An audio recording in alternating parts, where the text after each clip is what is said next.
Okay. Howdy, everybody. This is Prey 2017. This is a immersive sim, and it was made by Arcane Austin, which no longer exists, which is part of the reason why I'm playing it today. Hope you guys are all doing great. I was actually having a really hard time coming up with a game to pick for today, just because we finished up Cultic, and I believe we had our Saturday slot was pretty open.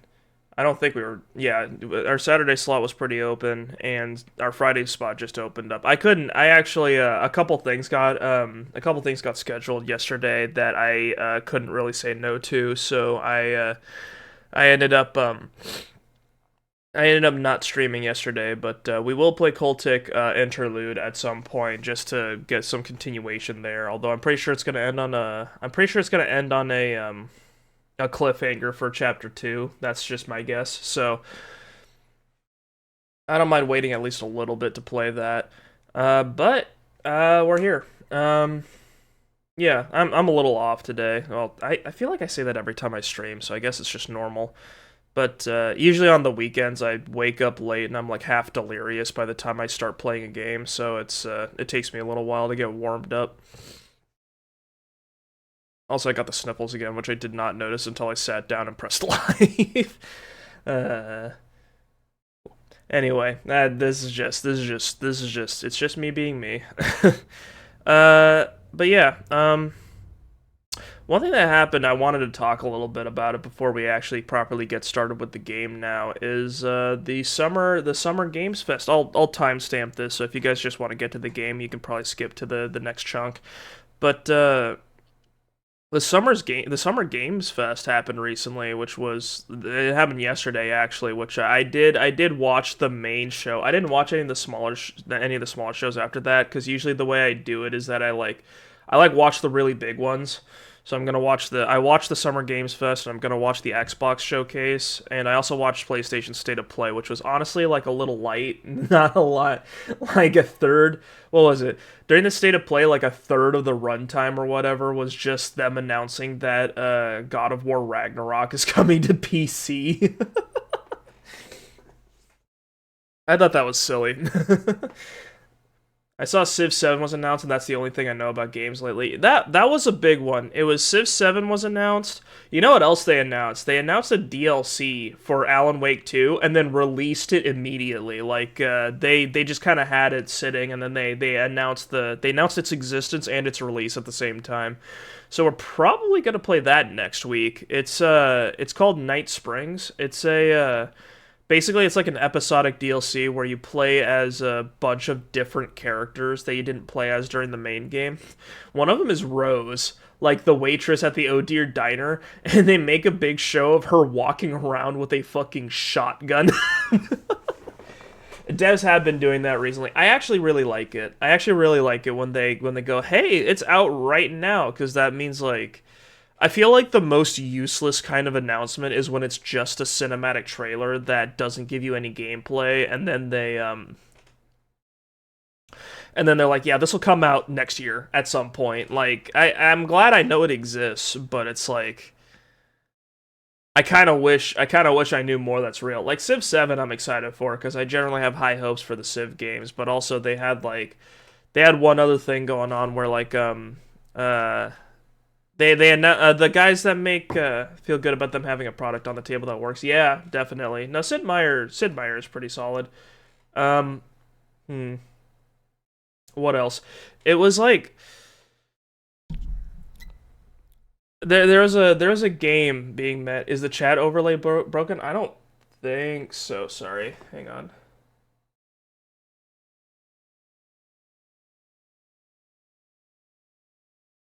It should be alive.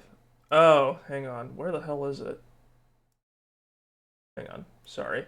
There's a the chat overlay got banished to the side or something like that, so I cannot see it. So I'm just talking to phantoms right now. Is there a way we can fix that? Hang on.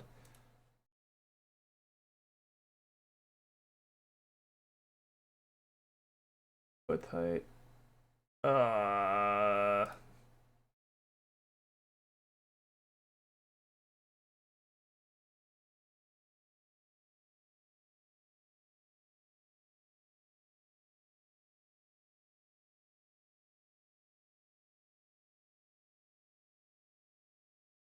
There he is. There's our boy.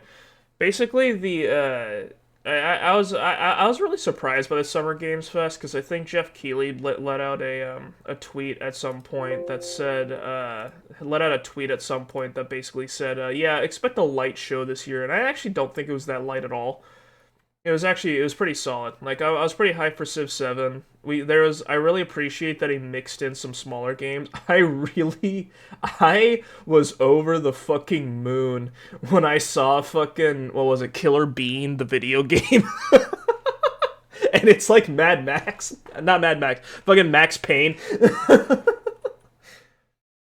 I thought that was fucking incredible.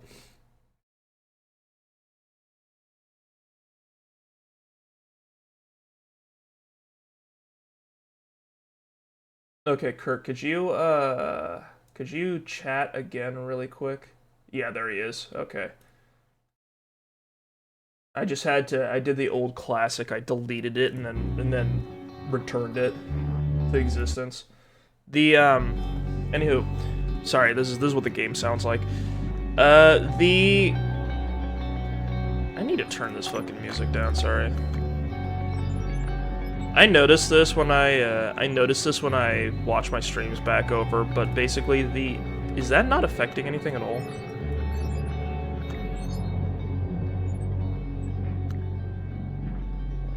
That's really funny. Anywho, basically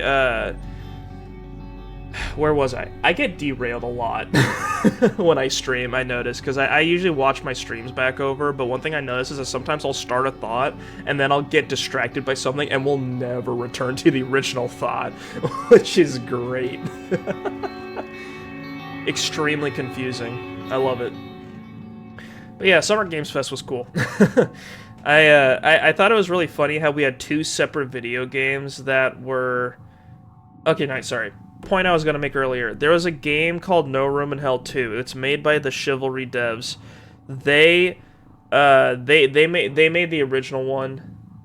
I think you do a decent job of staying on track. I think it's one of those cases where it's like, you know how, like, you're more critical of yourself when you watch yourself over than other people would be? I think it's one of those things. I pick up on a bunch of random little things that annoy me whenever I watch myself back over.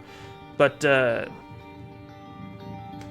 where was it? The Chivalry devs make No Room in Hell 1, which was like a Half-Life 2 mod, and then No Room in Hell 2, which is like its own video game, is coming out, and it's like an 8-player co-op that features permadeath. What that sounded like to me was that it's going to be an extraction shooter, but it's a zombie extraction like shooter, so it's also going to have a focus on melee weapons because you don't want to alert the horde, and I think that actually makes a lot of sense if that's what it is. That's the impression I got. It was just a cinematic trailer, so I have no idea what the game is or what it looks like. They had one scene where a guy smacks a zombie in first person to make it look like gameplay, but I don't think it was gameplay. We're just gonna silence the game's music real quick. Hang on. Let's look at all the... let's just run down the list, honestly, because I actually really want to talk about this, because I like talking about games and where they're going and where they're heading. I enjoy that. I have fun with that. So like Summer Games Fest reveals 2024. Thank you, Games Radar. Did you guys hear about how IGN bought a whole bunch of games journalist sites and then they own them now? I hate that. I feel like the last thing that needs consolidation is like journalism of any form. Okay, right.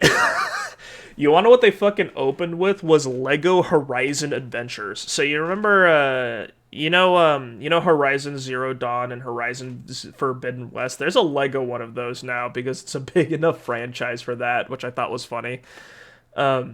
Usually, I always associated Lego with really long-lasting, long-standing brands. So I was really surprised when I saw, oh, it's this one video game series that's getting a Lego version. That's crazy. It's not what I expected either.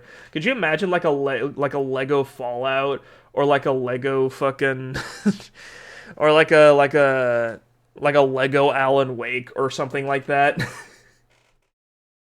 It'd be really fucking weird. But yeah, no, it's interesting.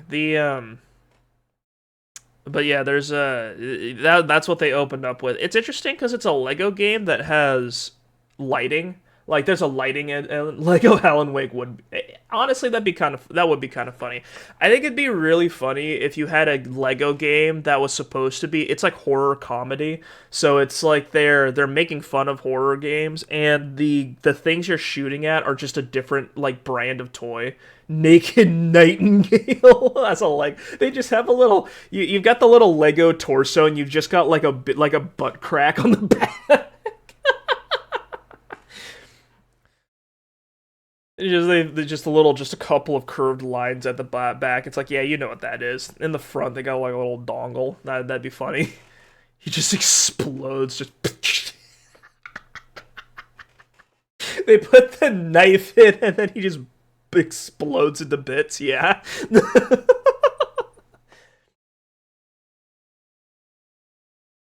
Ooh, that'd be funny. But yeah, so No Room in Hell 2 is coming out. Don't know much about that. Looks like it's gonna be a extraction something. That's my guess. That's what I'm because I saw co-op and I saw permadeath, which means that you're gonna have a character that you build up and unlock stuff on, but they can die if they're mobbed by zombies. So if they fucking perish, you're gonna. The reason you have permadeath is because it's like permanent loss of progress, which is why it's threatening. So it's gotta be something like that, in my opinion. Da, da, da, da, da. They're making a Quidditch game for Harry Potter. That just makes sense. I'm surprised there hasn't been one earlier. Cuff Bust is. Oh right. Okay, I don't know if you guys heard. So I watch a lot of VTubers, so I find out about a lot of Games Radar is just refreshing itself, which I really dislike. So there occasionally a game will come out and I'll be like, this is a stream game, you know what I mean? And there was a game, it wasn't quite one of those, it was just kind of like a regular goofy little game made by one guy called Choo Choo Charles. I'm not sure if you've heard, but basically it's a game where you manage a train and then ride in a circle and then equip it with like guns and other equipment and then you use it to fight off this big monstrous like train creature with spider legs, which does look a little freaky. And what you do is that you run in this like you ride on this like circuit in on like an island and then you basically help a bunch of random crazy people and then they'll give you stuff to equip onto your train. It was a big VTuber game for a little bit because it's kind of the right mix of crazy but also scary, so you can so you can enjoy hearing someone freak the fuck out while they while dealing with the fact that the fucking game is called Choo Choo Charles. But yeah, the guy who made that is has a new game coming out called Cuff Bust, as in like cuff as in cuffs that you put on your wrist, and then bust as in busting out of jail. And that game's about a bunch of freaky pink mice creatures in jail, and you have to you it's like a competitive co-op game where you're trying to break out and you're a bunch of like they literally had a bunch of it was literally like these mice picking up like spoons and forks and shit and beating guards to death and then like breaking out by chiseling their way out of the bathroom to like get onto to like get to grab a bus or grab a helicopter or whatever. And I thought that was hilarious. It's just it looked really it actually looked really interesting because you don't get a lot of games that take place in jail, but prison breaks are an interesting. The mice will rise up. The prison breaks are an interesting concept just because it's like you're supposed to be really creative and use all the tools at your disposal, and you're naturally at a huge disadvantage. So it's a good concept for a video game. One thing that it made me think of when like the characters were running around, because they have this weird like 3 frame running animation where they bob up and down like their whole bodies. And the what that reminded me of was this fucking. There was like a Roblox game a while back. I never played Roblox, but I watched a couple YouTubers that did, and I remember one was called like Hard Time or something like that. I don't know if it was Roblox or something else, but it had a bunch of really chunky looking dudes that made me think of Roblox that are like walking around, and it's like a full prison RPG. Like there's gangs that you can interact with and join, and you can break out of jail, and you can make and you they do the whole thing. It was kind of weird.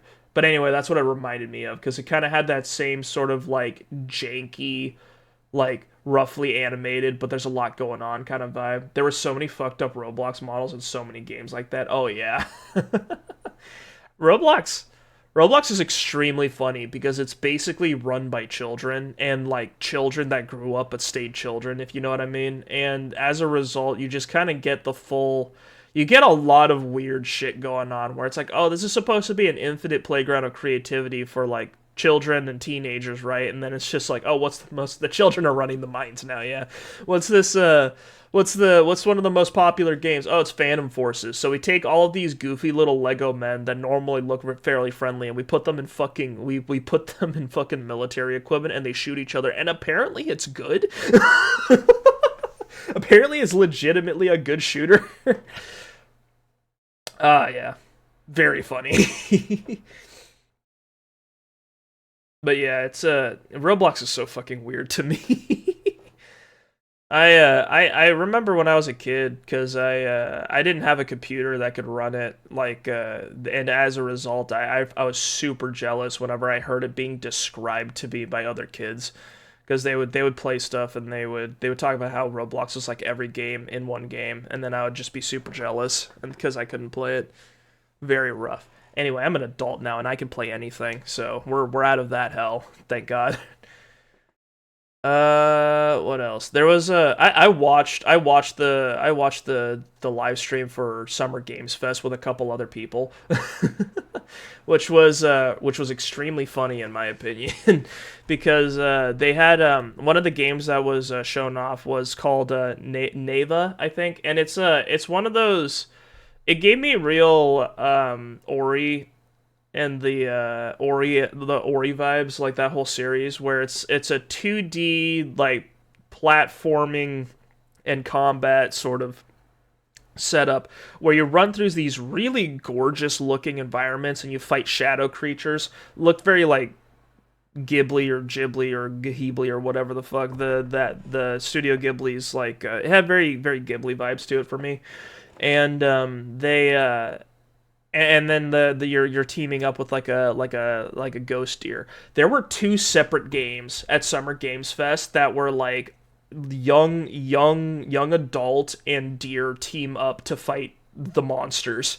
There were two games, two entirely separate games, and they didn't look like they were influenced by each other. They looked like two separate game studios came up with the idea of, what if we just ran around with some fucking deer and fought some monsters, and then they both ended up at Summer Games Fest at the same fucking time. There's Neva, which is like, it's like, oh, it's the name of the main character, that sort of game title. I'm starting to get really, like, game titles are starting to meld together in my brain, because they just don't stand out like they used to. So, like, Name of a Girl was, like, that category. That's what Neva was. Other one was amazing, because the other game featured a boy as he grows up and his deer friend. So the game's called Boy and Deer.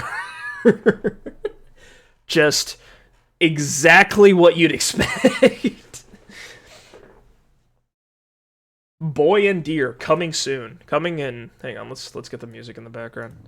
I don't have an OST, so let's just or like I don't have OST, so maybe we should get some music in the background. But yeah, Boy and Deer, very good. Fuck you, Boy and Deer, yeah. What else? There's fucking Star Wars Outlaws got shown off. It's got the most. It actually looked kind of fun when I was looking at it. It feels like it's giving me Uncharted in Star Wars vibes, I guess is what the feeling I get is. That was the impression. And but it's a Ubisoft game, so we'll find out more about it. I'm also gonna watch Ubi Forward because I want to see what's going on there. But yeah, Star Wars Outlaws looked interesting. I kind of hope it.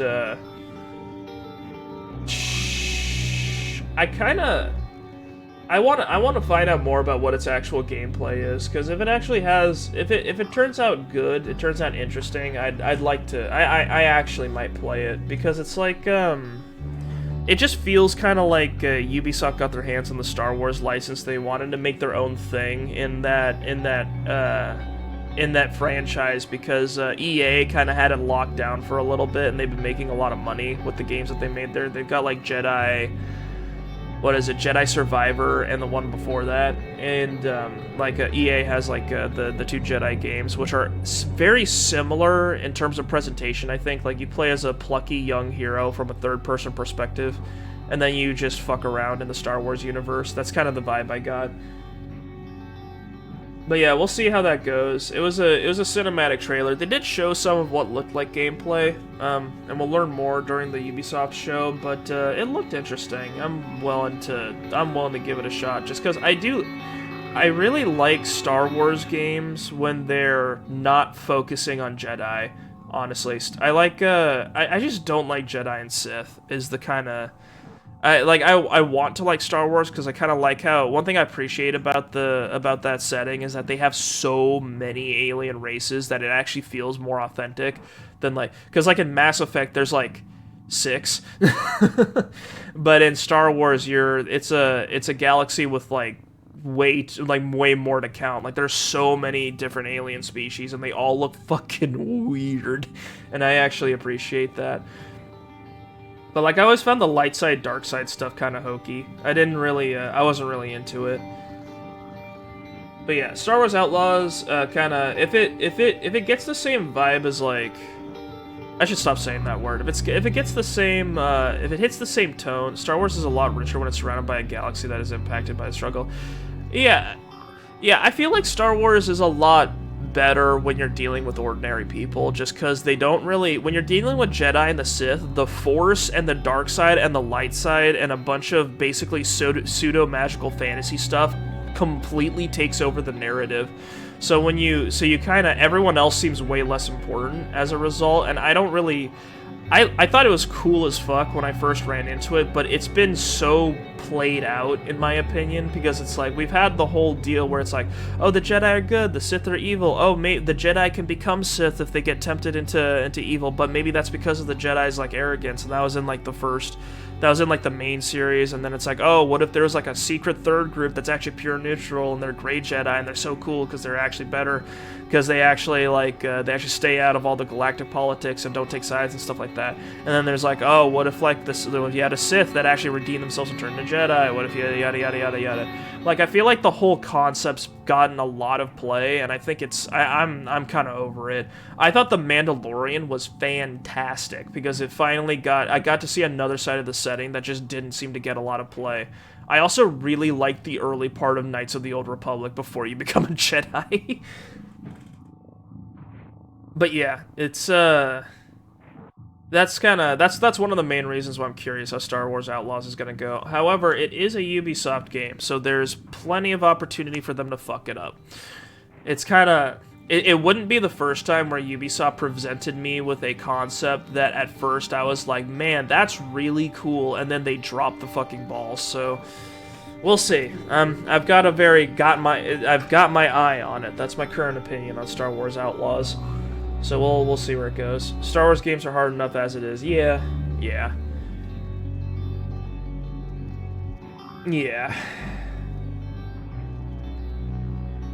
Anywho, so Neva is coming out. That's from the guys that made Grease, by the way. So very pretty game. Very pretty game. Looks interesting. Probably not gonna play it. I don't really like 2D games, and I especially don't like 2D games with platforming. So it's not really my thing.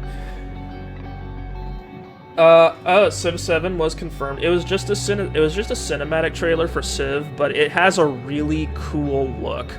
One thing I always really liked about Civ 5 was I really liked the aesthetic of it. I like the aesthetic of Civ 5 as a whole, and I like the UI in Civ 6. I like that Civ 6 had the whole map making tools as kind of their inspiration, because you see the latitude and the longitude on everything, and I really liked how Civ 6 designed its UI and its HUD. I wasn't as big on the character models for the leaders. I thought they looked a little too cartoonish, and I really didn't like how the units didn't have their own custom portraits, because it was just it looked like the I kind of missed the Looking forward to what they'll do to combine 5 and 6 for the best experience. Yeah, I hope so. They could also just do like some fucked up third thing that no one expects. So who knows? But yeah, I think I really liked 5. I still liked 6. I had things I liked and disliked about 6 because what was it? Civ 5 had a couple things about it that didn't make sense to me. Like I thought the happiness system was really bizarre, and I thought the I always felt like I was doing something wrong in Civ 5. Civ 6, meanwhile, when they had the whole thing with districts, I really liked districts. I like that you didn't have one tile that just had fucking everything on it. I like that cities when they're we love the King Day. We love we're a democratic republic, but we love the King Day is still a tradition. But yeah, I like that cities actually like splooge out beyond their borders, just like spread like a malignant stain of humanity on nature. I really enjoyed it because it's like I'm not sure if you guys have ever been to a really big city. Like if you look at Manhattan, New York, that's a whole fucking island. It's just buildings. You know what I mean? At some point there was grass and trees there. It's just buildings. Like when you look at it from across the bay, it's interesting. But yeah, it's like, seeing a city, like, really spread out and take over the landscape really felt a lot more immersive than how, like, that happened in Civ 5, but it still had that sense of, like, everything stacked up on one tile. And if you do what I did and you built most of your wonders in one city, then you've just got this one hyper-stacked city that has, like, it's got the Colosseum, it's got the pyramids, it's got the fucking Colossus of Rhodes, maybe if it's on the coast, and it's also got like a big library and all these buildings, and it's all just smushed into one place. I really liked that in Civ 6 you actually had to plan a bit and then figure out what you're going to do with your land and your tiles. The tall city capital strat, yeah. I mean, it's your best city, it's your best defended city, it's where everything is, so you might as well just build everything there. That Black Myth Wukong gang came out, and they... right, they have a collector's edition that's $400 fucking dollars. Hey, you want to pre-order? They've shown no gameplay. They showed stuff that looked like gameplay during that reveal at Summer Games Fest, but I didn't see a UI or anything, so I still don't 100% trust it. That game, Black Myth Wukong, is one of those games where you'll see a trailer for it on Twitter or something, and you'll be like, why does this look so good? That can't be a video game. There's no way someone can make that. And then now it's actually releasing, which is kind of crazy. Kind of like, what was it? There was another game, I don't think it was Lost Ark. It was either Lost Ark or it was a different, like, ARPG, but there was some game out there that had a really, really, like, ridiculously good-looking, like, gameplay trailer that was, like, 4 years before it released, and then it actually fucking released, which is kind of crazy. But yeah, we'll see what Wukong looks like. It looks interesting. It's, Wukong...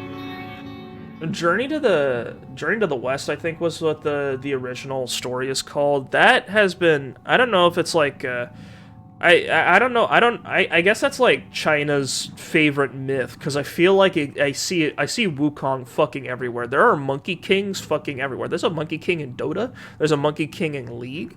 There's dudes that climb around and use poles in like a bunch of different anime. There's a whole bunch of shit that uses that sort of myth as its as like a theme.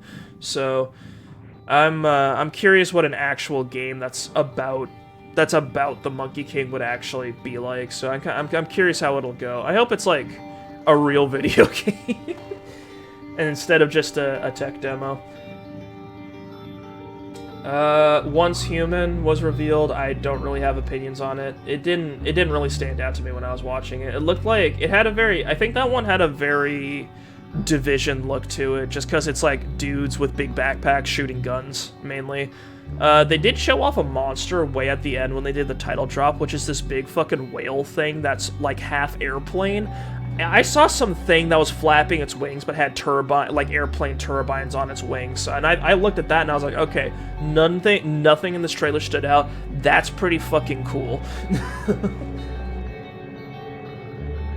But yeah, it's that I don't know really much about it. And it was like a survival MMO or something like that. I wasn't into it. I wasn't that interested.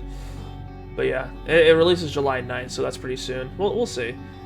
Metaphor ReFantasio is the game from the Persona devs. That game is really... That game might be really interesting, because it does...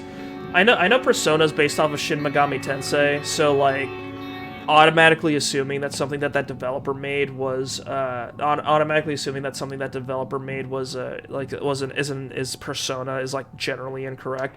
But Metaphor specifically, you have a team of people with you, and you all have like figures that represent you and do big moves, which is a lot like what Persona is, except they have different names.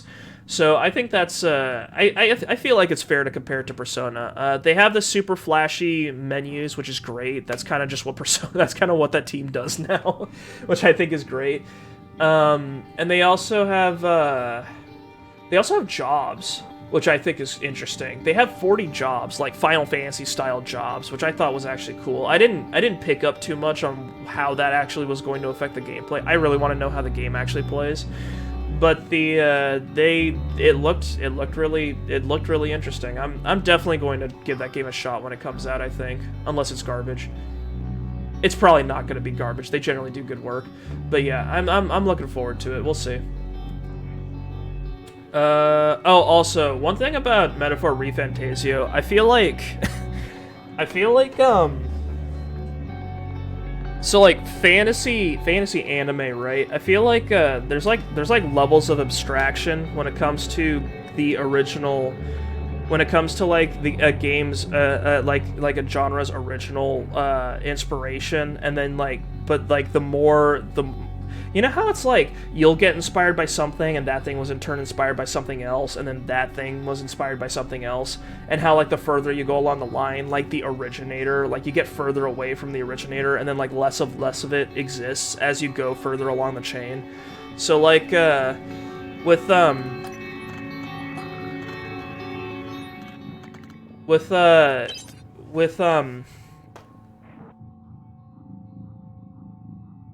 sorry, trying to get my focus back. With Metaphor, one thing that I thought was funny was that the characters are in what looks like a very like high fantasy environment, but they wear very modern-ish looking clothes, in my opinion. And I think because like the main character has straight up like a, I think like a double button coat and with a shoulder, like a computer bag, like a shoulder bag. And I thought that was extremely funny, because it's like, because I think we've hit the point where you've got like anime fantasy, and then that is so far abstracted from all the way back with like medieval myth that it's just unrecognizable. It's like, what does anime fantasy have to do with the actual European medieval era? There's kings and there's swords. That's kind of it. Because it's like you get actual medieval history, and then from that we got medieval mythology, and then from that we got like medieval fiction with like mythological elements, and then from that we get low fantasy and high fantasy, and then from high fantasy we get like, which is just basically Tolkien. From high fantasy we get like Western fantasy media, like Dungeons and Dragons, and then things that come out of that, and then we get anime fantasy, which is just so far down the chain, and it's also being influenced mainly by anime and other anime and also video games. Like by then, like the thin, it is an incredible chain. Like the connection to actual medieval history is so fucking thin. It's just tropes. It's been diluted purely into tropes, and then there's nothing left. Like, I don't know if you guys have ever watched like an isekai that's not a popular isekai that people actually like ReZero or Konosuba or something like that. But if you watch one of the really generic ones, it's just the same thing every fucking time. Because it's like, oh, all we really need to do to make like I'm trying not to insult the creators here, because I get why they're in the situation that they are, because it's a genre. That's what happens when you write in a genre. You basically like enmesh yourself in the tropes rather than like what the tropes are based off of. and it works because that's what people want to watch or read. But like a lot of the times, because it's so tropey, it's like oftentimes it's like, oh, how's this medieval like era work? Like, how many farmers does it have? What kind of like nation is this based off of? Like, how's their feudal society structured? Because that's actually kind of important. But instead, it's just like, yeah, there's a king, there's a princess, there's a princess. They've got a couple cities, and they have adventurers. You need to have adventurers. The adventurers have a guild. These random fucking sweaty mercenaries that go into caves and murder everything inside and loot what they can, and then they run off to get killed in the environment. That is an official part of the economy. They have guilds. They get registered. There's a whole system. And then they have jobs that are enforced by the magic rules of the world. And that all gets put together, because that's how it works in MMOs. So of course it's got to work in this fantasy anime. But yeah, it's very funny. It's kind of interesting whenever you see that, because it's like you see things get inspired by things. It's because I feel like I get that with like post-apocalyptic stuff, and I especially get that with Western. Like whenever people put Western motifs in their games, they always pick the tropiest, most generic Western stuff you can put in a game, because they were inspired by Western movies, which were harping on other Western movies. And so, like, it kind of gets, like, it's so far, like, diluted into tropes that, like, by the time you get to, like, oh, we've got a single Western motif character in our story, then it ends up being, like, oh, it's just a super tropey cowboy. It's a gunslinger man with no name. He does, like, a quick draw duel at some point, chews on a cigar, and then growls out a bunch of words. That's it. Like, that's what, like, one thing that's interesting is that when you have games like Red Dead Redemption 1 and 2, like, they actually go all the way back with it. They go back to, like, the original era, and they go, what's going on with the time period that we can use to make our own original story, but it's still a Western because we're going back to what the original format is. Because the Western genre was informed by the sort of mythology about, like, kind of in the wake of Manifest Destiny, like this whole idea of like setting out into the frontier, making a life for yourself, and then that image kind of getting more complicated and tarnished as you find out, oh, like, traveling westward and like just finding a place, like a lot of that required a lot of bloodshed and a lot of suffering, and also the wilderness is dangerous. So it's like it went from this like really golden sort of iconic sort of American endeavor to like, and then it got deconstructed to hell and back over time, and that's kind of why it got depopularized. That's part of the reason why it got depopularized. Also because people just got tired of it, because like American movie studios were pumping out westerns for like decades. I don't know. That's just a little aside. Anyway, Metaphor Refantasio is coming out at some point. I think next year. I don't know when it's actually coming out, but it looks interesting. I'm probably going to play it. There's a Batman Arkham game coming out. It's coming out for the fucking MetaQuest for Zuckerberg's VR headset, I think is what it is. And I feel really bad for Batman Arkham fans, because they got 2 Arkham games, but one of them's a VR game, and the other one's the Suicide Squad live service game that everyone just panned. Spoiler alert, I'm pretty sure it ends with them killing Batman in like a really undignified manner. So it just feels like whoever is in charge of the Arkham series is just shitting all over it, which, like, at least in Suicide Squad, Arkham Shadows might turn out to be okay, but the, last we left off with that series, it was doing not great. Which sucks, because, like, the Batman Arkham Asylum and Arkham City were so fucking huge when they came out. Like, you couldn't... Everyone was talking about them because they were just fantastic. Fantastic games. That it was just, it just sucks to see where it's at now. Yeah. Tears of Metal. Oh, Tears of Metal was fucking funny. Okay. Kurt, I hope you're still with me. There was a, Tears of Metal had an amazing opening, which was like, wasn't it? I think it was like years after It was like years after the demonic meteors struck the Earth. That was the first tagline, right? And then immediately after that, it said the Scots invaded, and I was like, "What the fuck is going on?" And then they start playing fucking bagpipe music, and you see a bunch of guys in plaid attacking demons, and I was like, "What the hell is this?"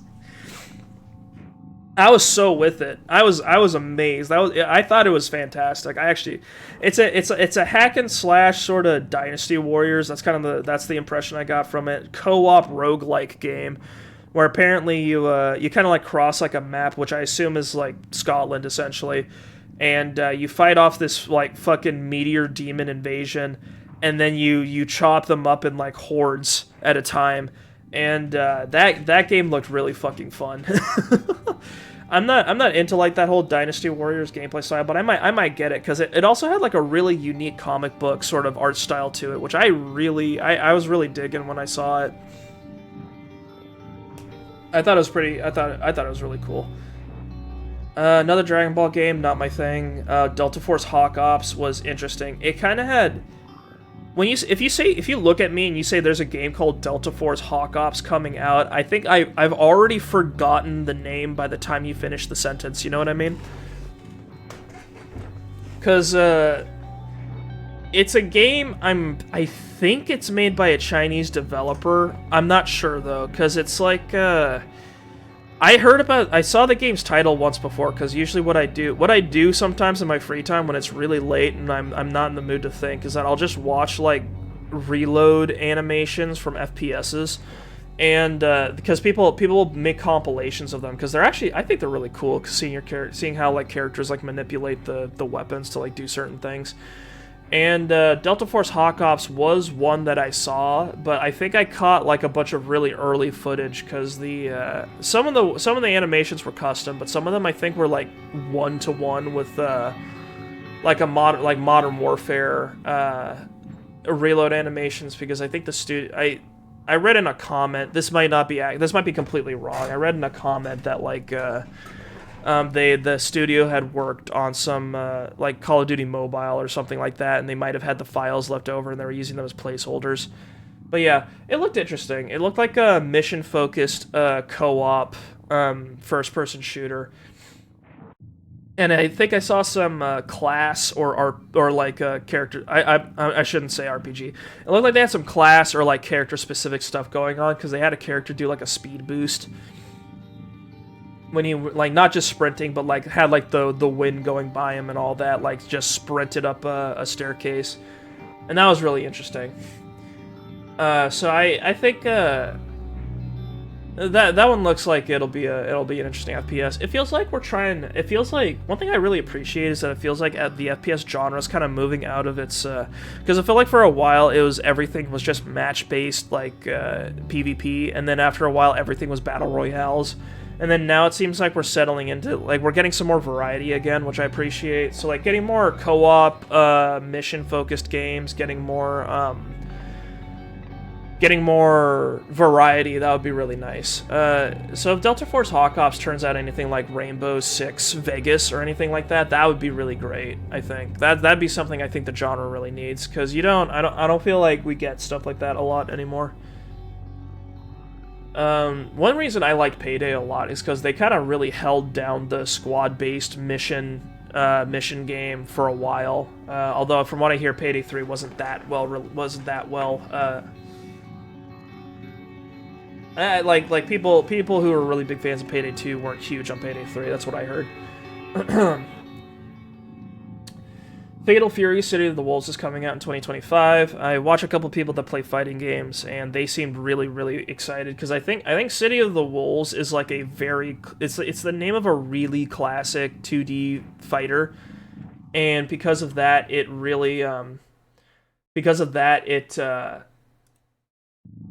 like seeing a game come out with like kind of like inheriting the name is really exciting, because it's what is it? Fighting games have been like 3 or 4 titles for a little while, so seeing some of the older ones come back is really interesting, because it was like because for a while I feel like the only fighting games you really heard about were Street Fighter, Guilty Gear, Mortal Kombat, and occasionally there'd be an indie or two that would get a lot of attention for a little bit. And Smash Brothers, if you count that. It's a platform fighter, I think it counts.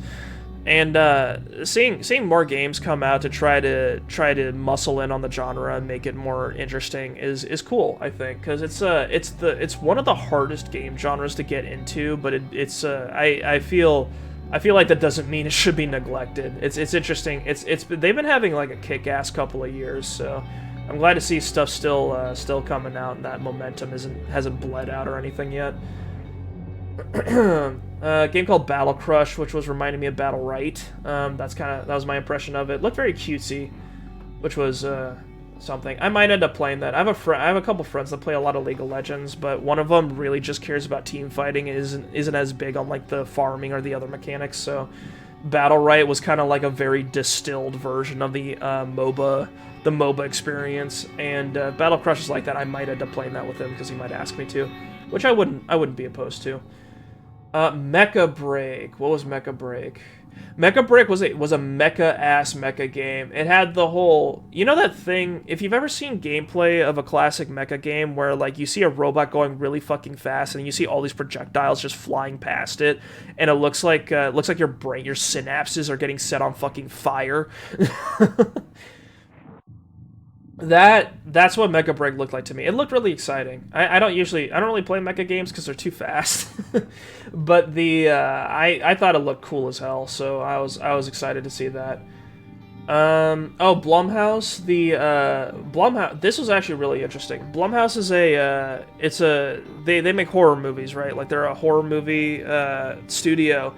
And they are publishing a bunch of horror indie games, which I actually thought was cool as hell, because it's actually really interesting because like Warner Brothers managed to make it work, so it's cool. It's cool to see other movie studios trying to get in on it, especially since they're publishing indies. I really, really, really like that more indies are getting featured in like a big way and that they're coming in to fill the gaps, because I feel like that sort of mid-level, I feel like indies and that sort of mid-level like AA sort of development area is really where games really shine, in my opinion. Like AAA games are fun, but I feel like outside of dazzling you with the production value, sometimes they just don't scratch the itch that I want to get scratched. And like indie games and like smaller games usually find ways to introduce me to itches that I never knew I had, but then they get scratched and I'm like, that's incredible. That sounds really weird now that I look back on it. But yeah, really appreciate that like smaller developers are getting a lot of attention. I think it's kind of necessary, because I feel like AAA games need to be on their toes a bit more recently. I feel like there's been a lot of big moves, and I feel like letting them. I feel like it's better if they stay on their toes and realize that they are in competition with everyone else. It's not just them. Yeah, there was that. There's a new Power Rangers game coming out. Looked really, really cool. I appreciate how retro it was. I never played any beat 'em ups, like classic beat 'em ups, but they look like a lot of fun. So like Mighty Morphin Power Rangers Rita's Rewind, that's a mouthful, was announced, and that looked like a lot of fun. There's Deer and Boy, the other fucking Deer, the other Deer and young adult game that was featured. And we got a trailer for Kingdom Come Deliverance 2. Henry's come back to see us. I love it. I really like Kingdom Come. I think I might play some of it on the channel at some point, but I really enjoyed Kingdom Come Deliverance. I actually like medieval games. Usually I'm not great at them because I have a hard time reading people's attacks when they're coming at me because I panic a lot. One reason why I like shooters is because it's just, you don't need to worry about what the other person's really doing. You just need to hit them. But like when you're playing a game that has sword fighting, you have to actually like react to what the enemy is doing regularly. I'm gonna check the chat real quick, just make sure. Okay. Sorry. I've been rambling a lot so far. But anyway, what is it? Yeah, if I ever start doing just chat streams, I feel like this is generally what the vibe would be. I'd have, like, a lot to talk about with a game show or whatever, and I'm just gonna ramble. But, Kingdom Come Deliverance 2... I'm really excited for it. They have guns. It's a thing I've never seen before, but it's like they have like one of those really old handgun like designs where it's like a stick with like a little like thing at the end, and then you light a fuse. And I really appreciate it. It's I don't know. I'm really excited. I wasn't expecting us to play as Henry again, because that's gonna have us ask the question of, like, how's the RPG mechanics gonna work? Because in Kingdom Come Deliverance 1, you start the game as a little fucking pathetic blacksmith's son, and you're barely able to do anything, basically. Like, you can't read. You can't read. You don't have a lot of developed skills. You're pretty young, so you didn't really... Like, you know a little bit about... You learned a little bit about blacksmithing from your dad, but that's not a mechanic in the game, so it's not useful. And you learn a little bit about fist fighting, but, like, outside of what your natural skills are, your natural abilities are, you don't have a lot of skills, and you can really feel it in that game, because you're... Really early, your village gets raided by Cumans, which are Hungarian mercenaries, I think. Proto-Hungarian mercenaries, and they what they do is that they invade your village, burn things down, attack a whole bunch of people, and you, Henry, need to get out of there. And it's actually really fucking hard, because they when they chase you on horses, they're just as fast, if not a little bit faster than you are. You're getting hit with arrows. And if you try to fight a guy, you have no armor, you have no sword, and you suck. So it's like you can't do anything about it. So the game teaches you very early on that, no, you're not very good at anything right now. So you need to build up your skills and get more stuff in order to become powerful and capable. And the fucking... And then once you get to, like, the mid to late game, once you really know how to actually fight people, and you have some metal armor, and you have a good weapon, you're a terror. You can just murder the shit out of people. So I'm kind of surprised. I was surprised to see, like, Henry was featuring again in Deliverance 2, because, like, instead of starting from scratch, you're gonna be starting with a character that's already experienced. So I'm kind of curious where they're gonna go with that, because it's still an RPG. You still need room to grow. So I don't know where you're gonna end up with that. If you like show up and they're like, all right, Henry, you're kind of out of practice, and then your skills are all just reduced to, like, 10 or something, I'll be a little disappointed.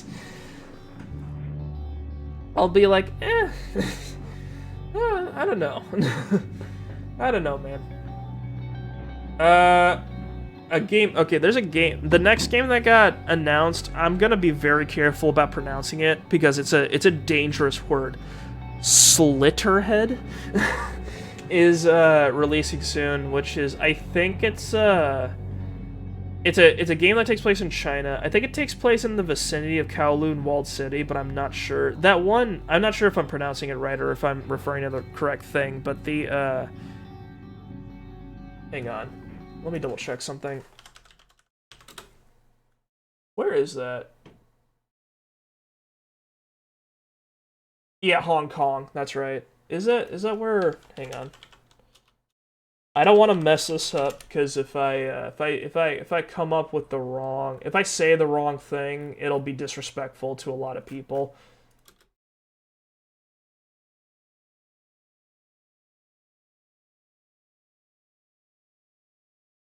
Okay, I think it's Kowloon, because I think it's a game that takes place in Hong Kong, because the setting is called Kowloon, which sounds like a mixture of Hong Kong and Kowloon. So I'm just gonna assume I had the right idea. Basically, it looks like a survival horror game. It's a survival horror game mixed with, like, being able to possess people. So it seems like you possess It seems like you possess characters, and then they fight enemies. But there was this one character that has a motorcycle helmet and like a long coat that seemed to feature like really heavily. So I'm not 100% sure, but they had this thing going on where like you can body jump from like person to person to like get across an area. You can possess dogs, and you can fight monsters as like these bodies that you're possessing, and because you're possessing them, they don't have the same limitations that humans do. So they had this one thing they really focused on where like a monster cut off a guy's arm, and then his fucking flesh just yoinked the arm back to the shoulder, which looked nasty as fuck, but it seemed pretty it seemed pretty cool. Really, really aggressive body horror in that trailer, I will say. It was fucking disgusting. It was genuinely difficult to look at in a couple parts because like people were getting their bits chopped off all over the place, and they also had they had an interesting thing. I think they were using aquatic creatures as a lot of their inspiration for the monster designs, because there had this one guy that looked like I think a blue-ringed octopus is what it's called, and it looked like a cross between that and a person, I think was what it was, and it looked horrific. I hated it. I hated everything about it. And they had a whole bunch of really bizarre creatures like that the characters were fighting. So I thought it looked really creative. Animations were a little clunky, which really, really stood out in the trailer, which I didn't think, which I thought was a genuine negative. But the outside of that, the game looks interesting. It looks very creative, and I hope things turn out well. I just kind of hope it'd be cool if they cleaned up the animations a bit to make it look a little snappier, because the game felt clunky when I was watching it, which I wasn't very into. But the actual visual design and the setting all look very interesting. So I hope I'm curious how that'll turn out. Killer Bean's coming out. No notes. It's exactly what it looked like the video game version of one of those Killer Bean animations, and I think it's fantastic. Like they showed intercepting a grenade in midair and doing a fucking like trick shot to like launch it back at the enemy. They showed dodging rockets and shells. They showed like shooting like ejecting a bullet and then shooting it in midair so that you can like your bullet hits the primer on the other bullet and then it fires around a corner. Fucking like backflips, jumps, shoot dodges, slides, they had the whole shebang, and I thought I was like, if this is somehow playable, like in a way, like if I could make this game look cool without having to put in like 5 billion hours into it, that's amazing. But yeah, if we could get the Devil May Cry of shooter games, and if we can get the Devil May Cry of shooters with like in terms of like flashiness, and then have it all feature these bean characters, I think that would be beautiful. That's a future I believe in. Karen's coming out. It's a climbing game, and it feels like an actual climbing game, not like relatively simple Uncharted style climbing, but actual, like, you have to put chalk on your fingers and like hang your tent off of an overhang and shit like that, and like climb up and then put your little stakes down so that if you fall you can just kind of hang off of them, and then just climb your way up, and your character's making all of these noises because it's an obscene physical thing that they're putting themselves through, and then it's a climbing game. I didn't know this until reading this, but apparently it's from the creators of Fury, which I think is insane. But it does explain why the visual style is really striking. So yeah, I'm looking forward to that. I'll probably play it. Yeah, I'll probably play it. I feel like that'd be a good stream game because I fucking hate heights. So maybe like I'll have the character climb up and I'll make the mistake of looking up or down instead of just straight at the wall, and then I'll get reminded that like I'm extremely high up on a perfectly vertical plane, and then my palms will get sweaty. I'll feel sweat gathering between my toes, and I'll be like, guys, I don't think I can do this anymore. I don't like it. I don't want to be here. Wanderstop. A lot of I think Stardew Valley kicked off a whole trend because there's a lot of I've been seeing a lot of farming games recently. Wanderstop is a tea. It's a tea developing game where you grow plants and then you brew them into teas, I guess. And I had a friend who was watching the showcase with me, and he's a big tea guy. He's one of those tea people, you know what I mean? Where they're really into tea, very particular. Like gets his leaves imported from God knows where. That whole thing. He literally yelled during the trailer. He's like, "That's not a tea. That's a tisane." So I guess it's not just tea that you brew in that game, but it's a farming game, and it looks like the main character's got some shit to deal with. So it looks like there's gonna be character interaction and some backstory that you'll unravel there, which is interesting. So I might play it. I also another friend I was watching it with also mentioned that he gave him a Slime Rancher. Like it reminded him of Slime Rancher because of how pink and slimy a lot of the stuff was. So that kind of I got that general vibe too of just like solid opaque neon fluids just everywhere. That kind of there was a lot of that going on with Wanderstop. So that'll be that. Hopefully that turns out well. Apparently it's made from the Stanley Parable guy. So apparently he's done making meta stuff, and now he's making a video game, which is cool. I like it because he kind of came in and nailed the meta commentary game format twice over. Like with Stanley Parable, and also I think he also made the Beginner's Guide, which was a really interesting introspective look at game design, which it's actually really valuable, I think. And not as a video game, but as an exploration of like what it means to create things.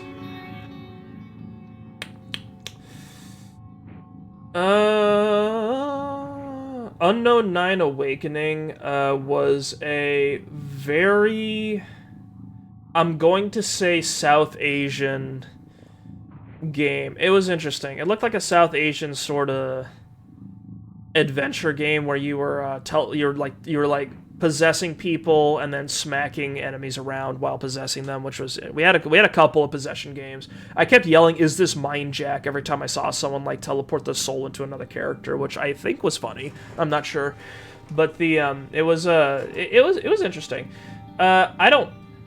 I'm gonna be real. The title was not very didn't fill me with enthusiasm because I think Unknown 9 would have been fine. No, a friend said this to me. He said Unknown 9 probably would have been fine on its own because I feel like Awakening is one of those subtitles that's starting to get up there with like Origins and Revelations, where it just doesn't mean anything anymore. Like Origins and Revelations, and like there's like a few stock subtitles that you just hear too often, and I'm not a big fan. I feel like, I don't know, I feel like subtitles have been getting really common in video game titles now, and I don't know why. I don't know what marketing people think subtitles are doing. It's not working for me. In Note Trio, The Last Song.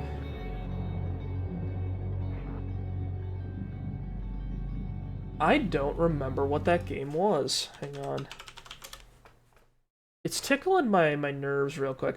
Right. And No Tree, The Last Song looked like a Souls-like game to me. It looked like a Souls-like game. It gave me... It reminded me of Lives of P, because one of the characters had a wooden mask with a super long nose, which makes me think of Pinocchio. But it's its own thing. It did look very Souls-like, except the main character's got some weird, like, freaky magic powers, and there seemed to be some sort of disguise thing going on, so it was just a cinematic trailer, so I don't know what the actual gameplay's like, but it could be interesting. It has a sort of...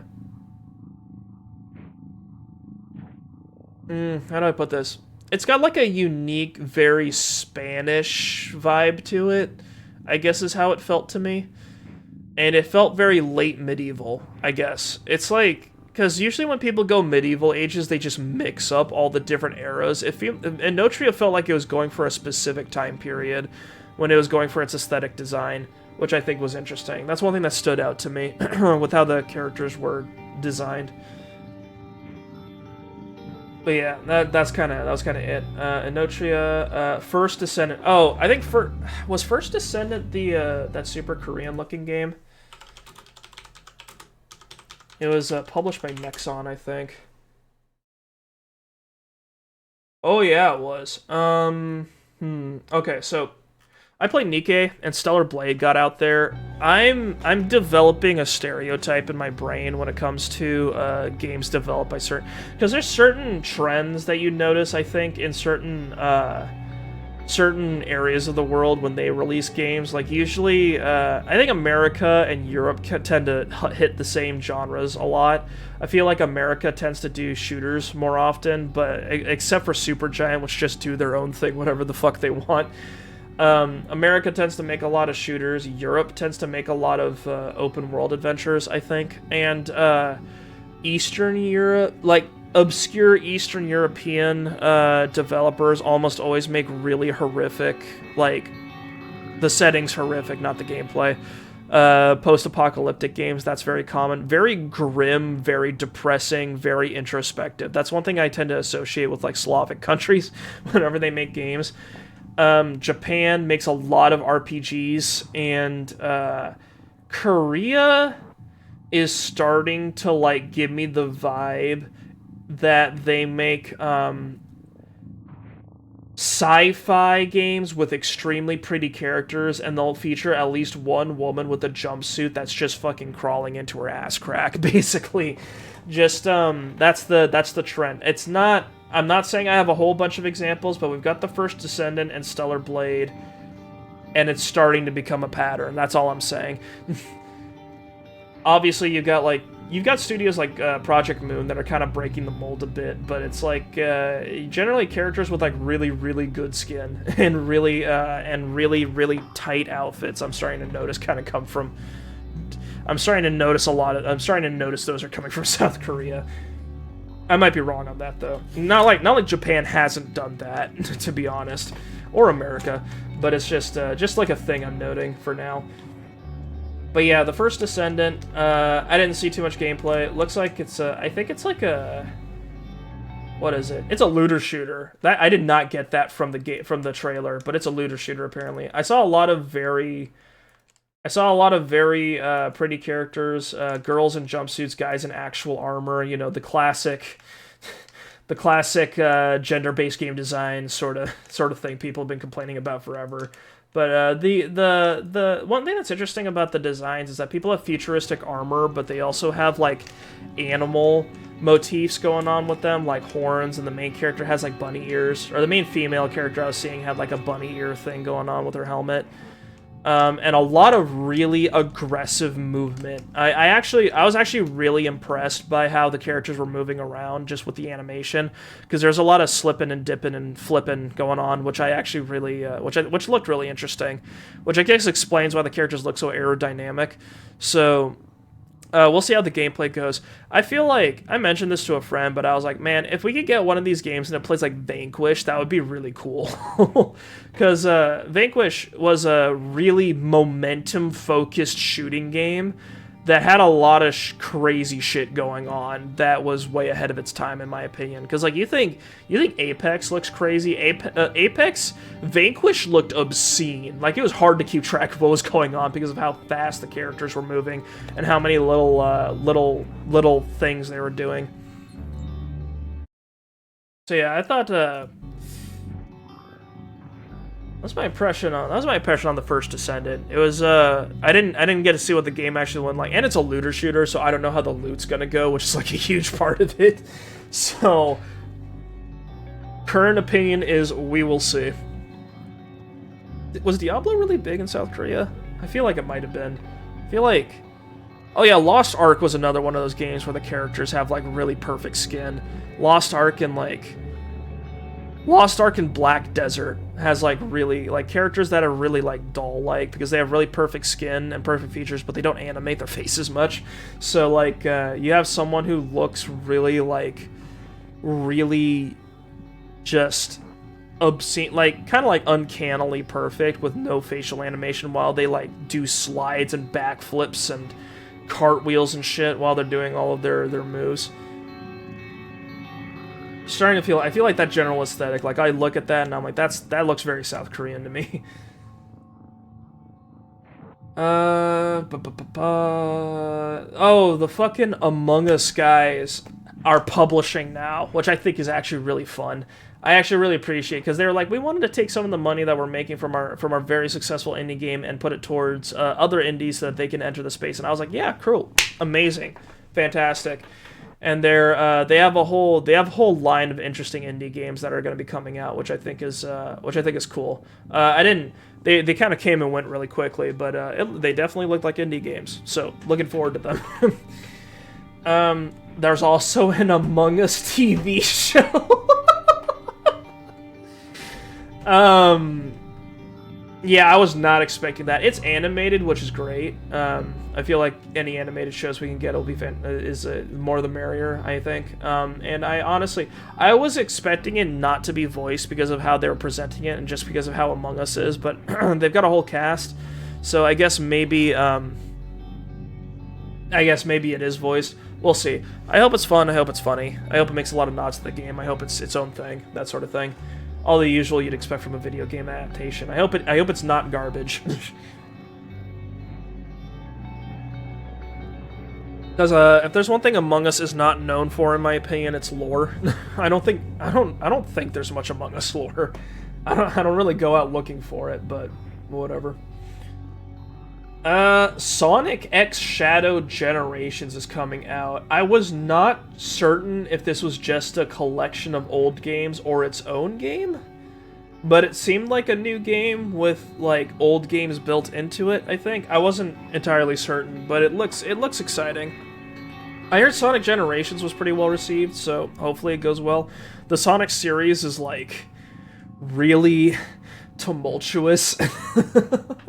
Like they've had bangers, they've had anti-bangers, they've had the whole spectrum. So we'll see how that goes. I'm not a big Sonic fan, but I hope it goes well for him, because a lot of people's childhoods were kind of partially built on that IP, I'd say. But yeah, also Shadow had there was this one part where Shadow unfurled like a couple of wings, and there were these horrific meat wings, which I did not like looking at. I didn't like seeing them attached to him. It didn't look great. I was not into it, but yeah. We'll see what the response is on that one. That one's coming out October 25th. There's a Dune game. That Dune game was baffling, actually, because it's like an alternate history based on what happened with the books and films, which I think is really cool. I like that they're exploring other opportunities with a different medium, even though the original writer of Dune is dead, right? So hopefully they don't fuck it up. But the thing that really threw me off is that Atreides, Paul, the fucking main character, the prince, the hyper, like, prophesied prince guy, he literally looks at the camera and says, "I was waiting for you." And the game revealed that it was an MMO, which not really what I was hoping for. I don't think I'm going to play it. I'm not big on MMOs. I don't have a lot of friends that play MMOs. That's the real deal, and I don't like interacting with strangers online through video games, because, like, most of my interacting with strangers on the internet experience comes from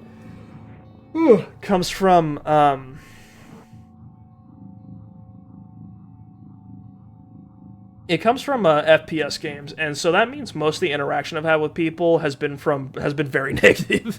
It's been FPS games and League of Legends, so like I just don't want to deal with someone who I don't like. Basically, I'd rather play the game by myself than like have to deal with someone else's ego, I guess is my opinion. Just because that's I feel like a lot of times that's really what you're doing. Like someone else's, you're basically trying to carry the weight of someone else's insecurity, and it's just fucking annoying sometimes when they're like yelling at you and like getting really pissy about something, and even though it's just a video game, like it's just it's annoying as fuck. Battle Aces is coming out. Oh, Battle Aces is an RTS game that came out of nowhere. It's interesting. We've got 2 RTS games coming out, even though the genre's been kind of dead for a little bit, I think. There's, like, cause StarCraft 2 just isn't a thing, isn't what it used to be, so now we're getting Stormgate at some point, which is from, like, original, StarCraft 2 devs, and, now we're getting, Battle Aces, which it looked extremely StarCraft-esque, so hopefully that goes well. I think if someone snatches the RTS crown from Blizzard, I feel like that would give them a wake-up call. Or at least their new owners a wake-up call.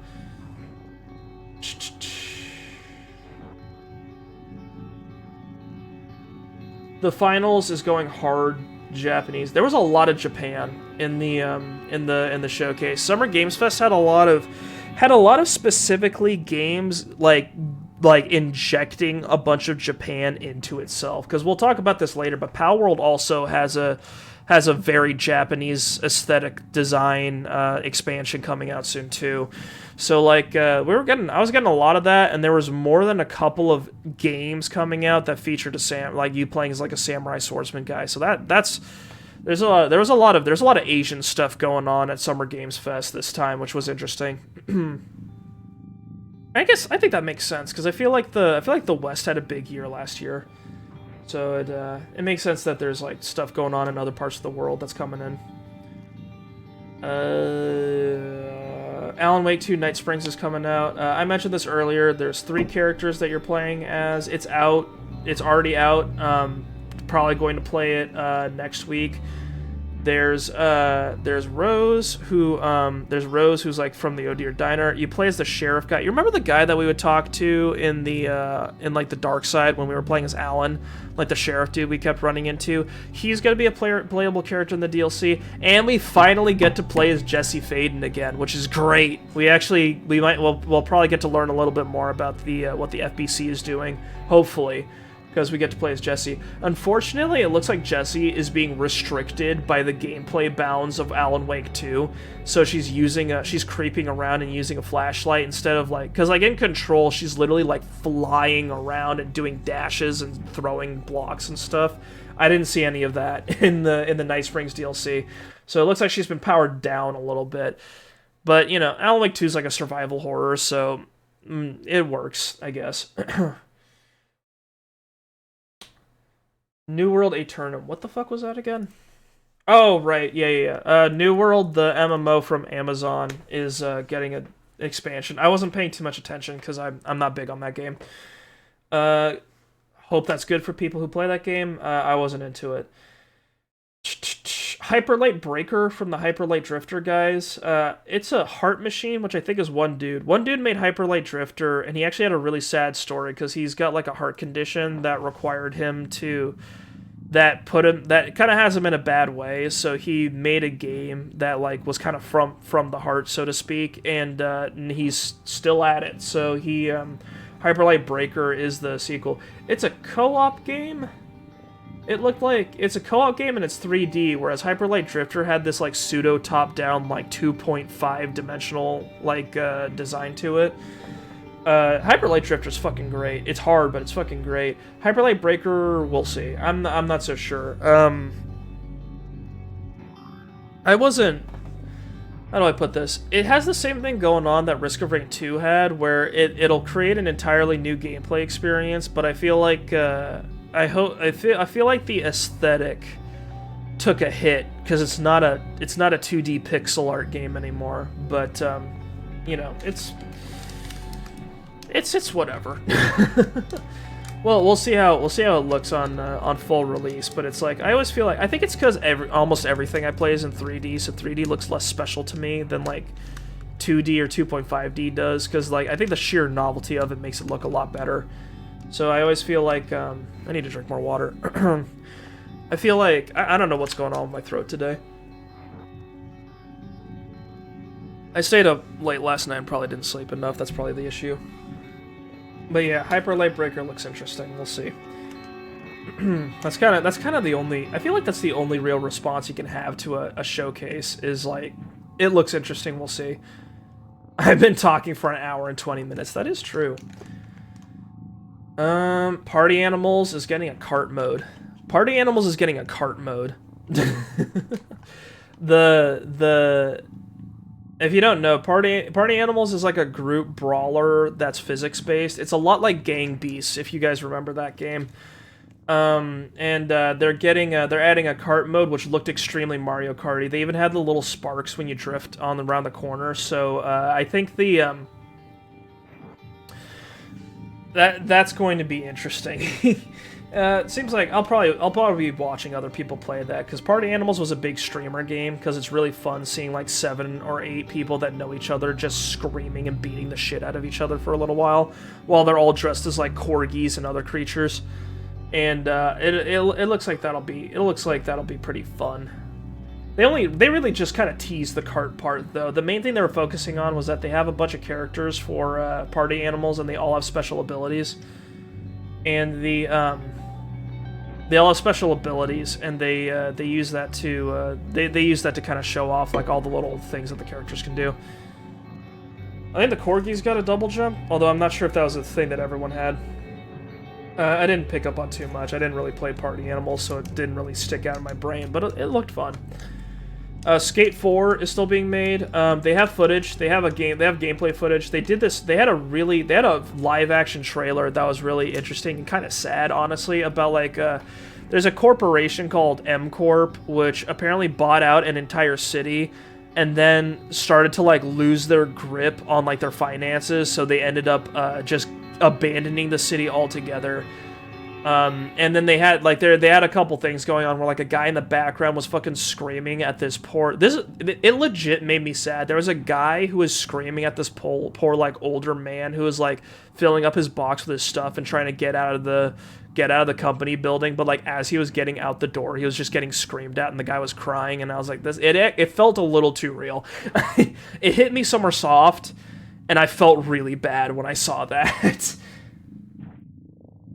Yeah, but it was a generally humorous thing. It was supposed to I'm making it sound really awful. It was supposed to be comedic, because it was like there's a guy in the front who's trying to sell you like a PR message of like, hey, here at M Corp, we're doing our best to try to keep it together, and then in the background you see people panicking and freaking out and getting stressed out. And it was all apparently like a teaser, because Skate 4 is still being made, and Skate 4 takes place in the city that M Corp abandoned. So it's a big empty-ass city, nothing's really going on, there's no people around to get in the way of your fucking skateboarding, so you can grail on all the rides you can... Did I just say grail on all the rides you want?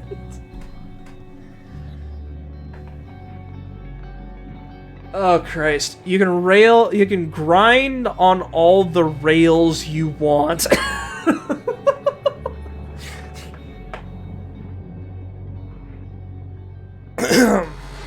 I've had a weird week.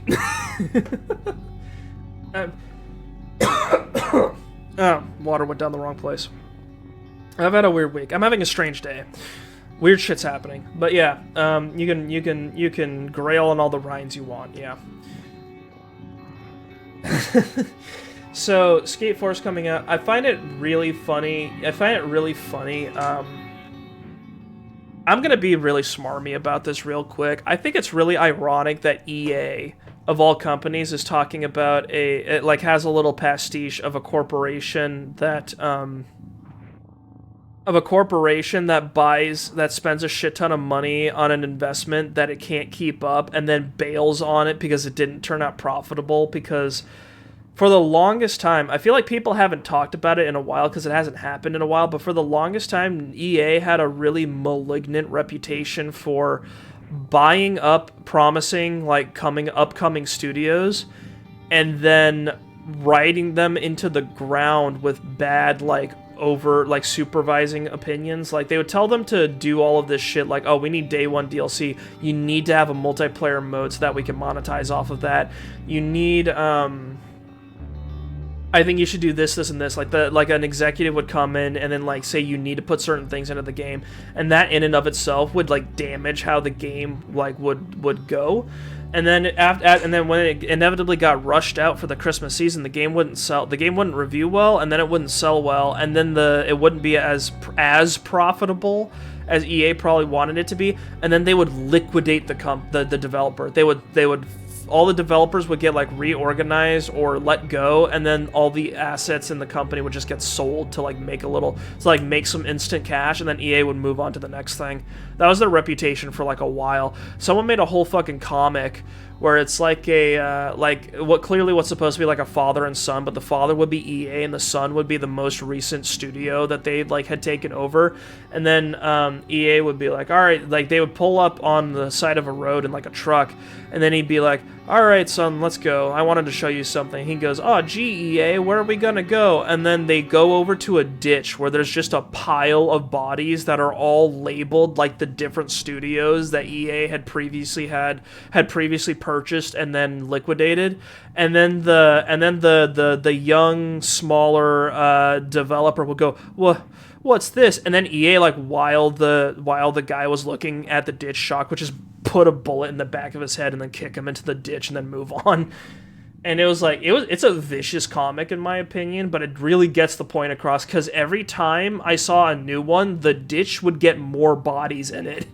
And you would see more developers until the number got kind of ridiculous. Like it was like, hang on. It was like game studios shut down by EA. Because the one I remember was, oh, there's a top 10 list. Oh, shit. Every game developer EA is shut. Okay, so a list of studios EA has acquired and then subsequently shut down. Visceral, who made the original Dead Space. Mythic, who made Dark Age of Camelot. Bullfrog, who made Syndicate and Dungeon Keeper. Origin, who made Ultima and Wing Commander. Westwood, which was the original Command & Conquer developer. DreamWorks Interactive, which was also Danger Close, which was also EA Los Angeles. They made Medal of Honor. They got shut down after 13 years. Phenomic, Spellforce, and Battleforge, they're dead. Black Box was Need for Speed in the original Skate. That's shut down. Pandemic. Pandemic made the Saboteur. I don't know if you guys have ever played the Saboteur. For the time, for fucking 2009, it was a really good fucking game. It was a game where you played as an Irishman in Paris during the Nazi occupation during World War II, and it had a whole disguise system where you would wear a disguise and then creep around and then basically try to sneak into an area and then blow up certain key installations. And they also had like this GTA thing going on where you could get different guns and cars and just like dick around. And they had this thing going on where the whole game is in black and white except for like Nazi flags and armbands, which are in like blood, like bright blood red. But if you liberate an area by blowing up like the local Nazi installation, that whole area would get bathed in color. So now it's bright sunlight, everything's colorful, like all the colors are back because you broke the occupation. I thought it was a fantastic game. It ended on a fucking sequel hook, and the studio goddamn shut down. Sucks. Sucks. But yeah, Pandemic, Playfish, and then New FX. That was all like... this is a list on Reddit from like 7 years ago. So like it's been a hot minute. But yeah, EA shut down like more than a dozen studios that they acquired just because like they would show up and then they would get killed. I also blame them for why BioWare isn't what it used to be. I blamed them for the fact that Mass Effect stumbled and then shit itself right at the end, where like they were doing like Because, like, I remember there was a story about how one of the original developers of BioWare... Because the reason BioWare is named BioWare is because it was founded by a bunch of, I think, like, doctors or, like, biomedical engineers that made medical equipment and had a profitable company, but then randomly decided, you know what I want to do? I want to make video games. And then they sold everything to do with their biomedical company, started up a game studio, and then just made really good RPGs for a little while. And then they got bought by EA. They reprioritized to more expensive games like Mass Effect and Dragon Age. And then around Dragon Age 2, when the EA like executives started paying, like, showing up more in like their meetings to like try to control certain decisions on that they would make, that was when, like, I think the executives started to, like, the original developers were starting to just straight leave because they're like, this isn't what I wanted. This isn't my studio anymore. And then they left, and I'm not sure if you guys remember, I did not like Dragon Age 2. Because it, like, I really hated how it did not feel like an adventure at all. I thought the characters were cool, but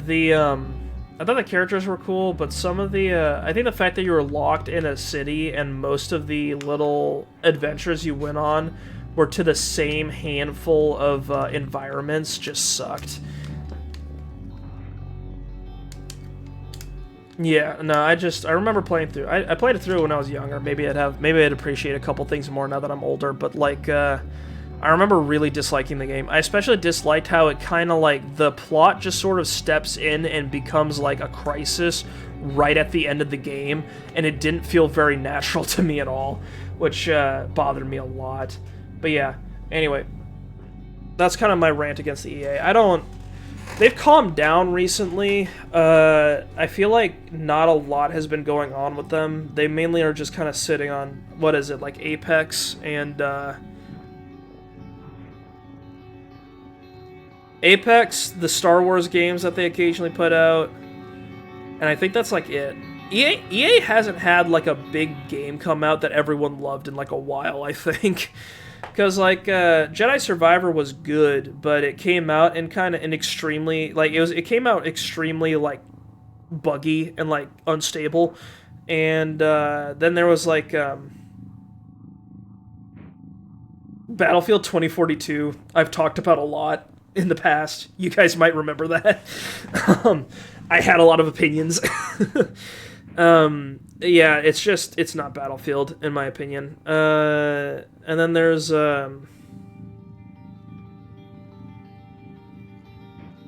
yeah, they're still releasing Apex and its regular updates. That's kind of it. That's all I remember from recent times. I don't know. BioWare is currently working on Dragon Age 4, I think it is. If you count Inquisition as Dragon Age 3. Dreadwolf, whatever they call it. BioWare is working on the next Dragon Age, and they're also working on the next Mass Effect, which will come out eventually. I really don't think they need to make another Mass Effect. I think Mass Effect should have been done by Mass Effect 3, because I feel like they should have made a conclusive ending the first time and then just not touch the game series again. But, you know, that's because I'm not a good businessman. But yeah, I honestly, I played Andromeda, and I didn't think Andromeda was bad. It was just it just wasn't good enough.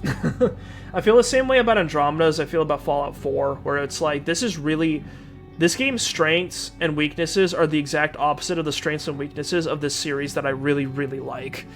And that's why Andromeda is a really weird, like I'm kind of in between on my opinion on that. But yeah. That's EA. Palworld is adding more. They're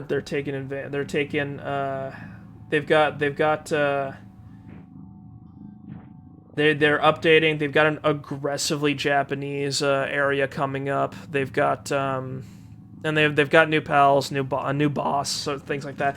I find Palworld extremely funny because it looks like it could, when they had that trailer, looked like it could have been just a Pokemon trailer, especially when they show off the boss at the end, and it's a woman in a robe with like drinking like tea or sake or something with like her pal, and they're just kind of hanging out, and they look really serene. And I was like, man, in Pokemon, this would be someone that you just like duel and have a friendly fight with. That's kind of like, and then at the end they give up because you beat their Pokemon, and they're like, okay, you're right. I'll stop doing this horrible thing I was going to do. In Pal World, you are instead going to mob her with your fucking gang of attack animals, and you're going to blow her head off with a shotgun.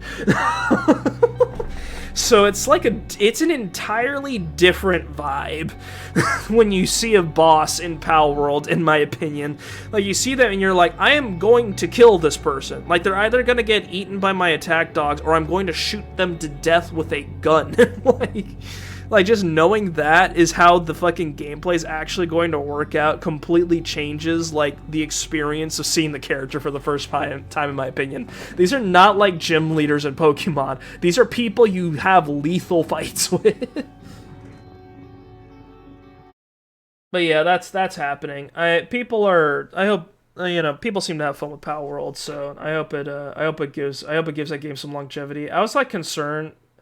One thing that kind of sucks, I think a lot of people have a lot of, they're very doomer about it, in my opinion, but they talk about how they always call games flavor of the month, but really it's like the big wave of attention is going to hit a game at first, and then that's going to wane to like a tighter audience that's going to stick with it and keep the game alive for like a period of time.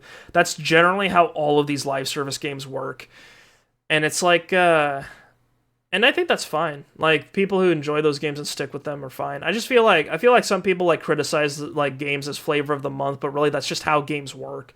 Like, if like everything's flavor of the month to like the entirety of the game playing audience's eye, because that's just how media works. People focus on something new for like a month at most.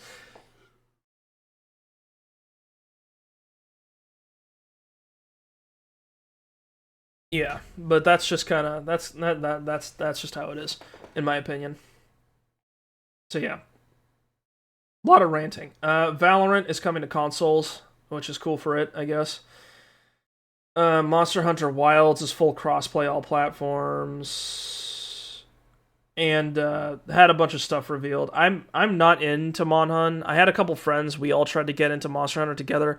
I thought it was fun. I thought it would be fun if I could play a co-op all the way through. I wasn't too into playing it by myself, but it would be fine if it didn't end up with a lot of dead games. But that was almost certainly a bigger problem early on. Yeah.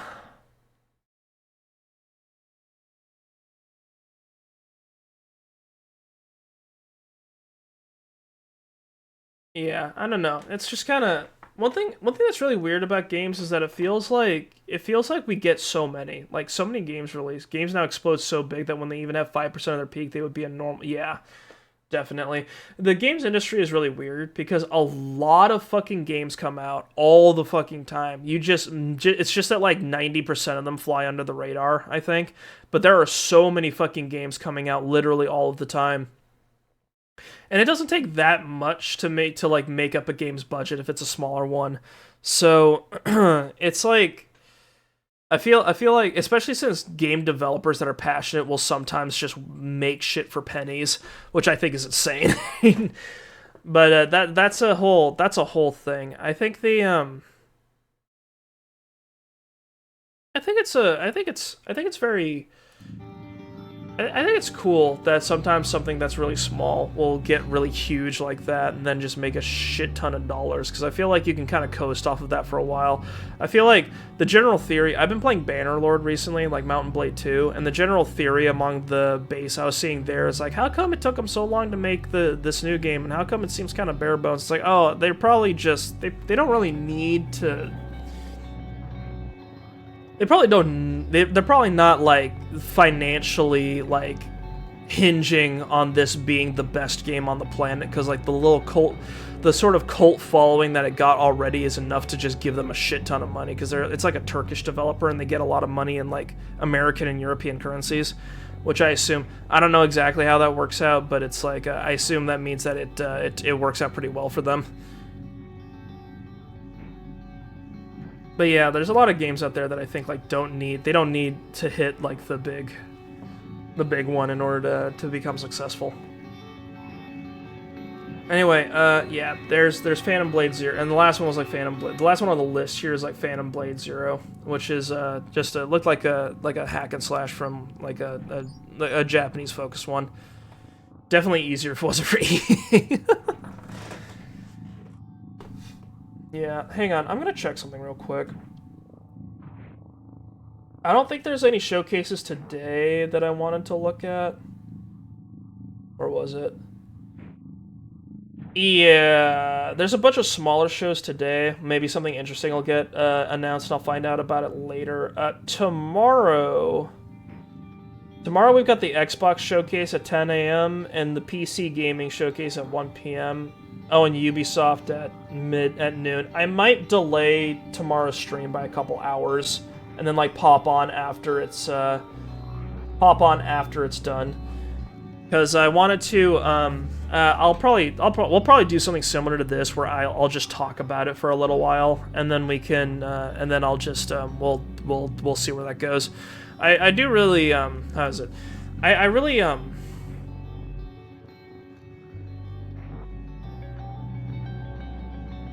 really concerned. I'm really concerned about what's going on with Xbox, I think, and I hope things go in a generally positive direction, because now that Microsoft has bought a whole bunch of game developers, I hope they kind of get everything in order and then like things work out okay, because I feel like Activision's biggest issue when it still existed was that a lot of it, I feel like I had a friend who doesn't keep up with games like at all.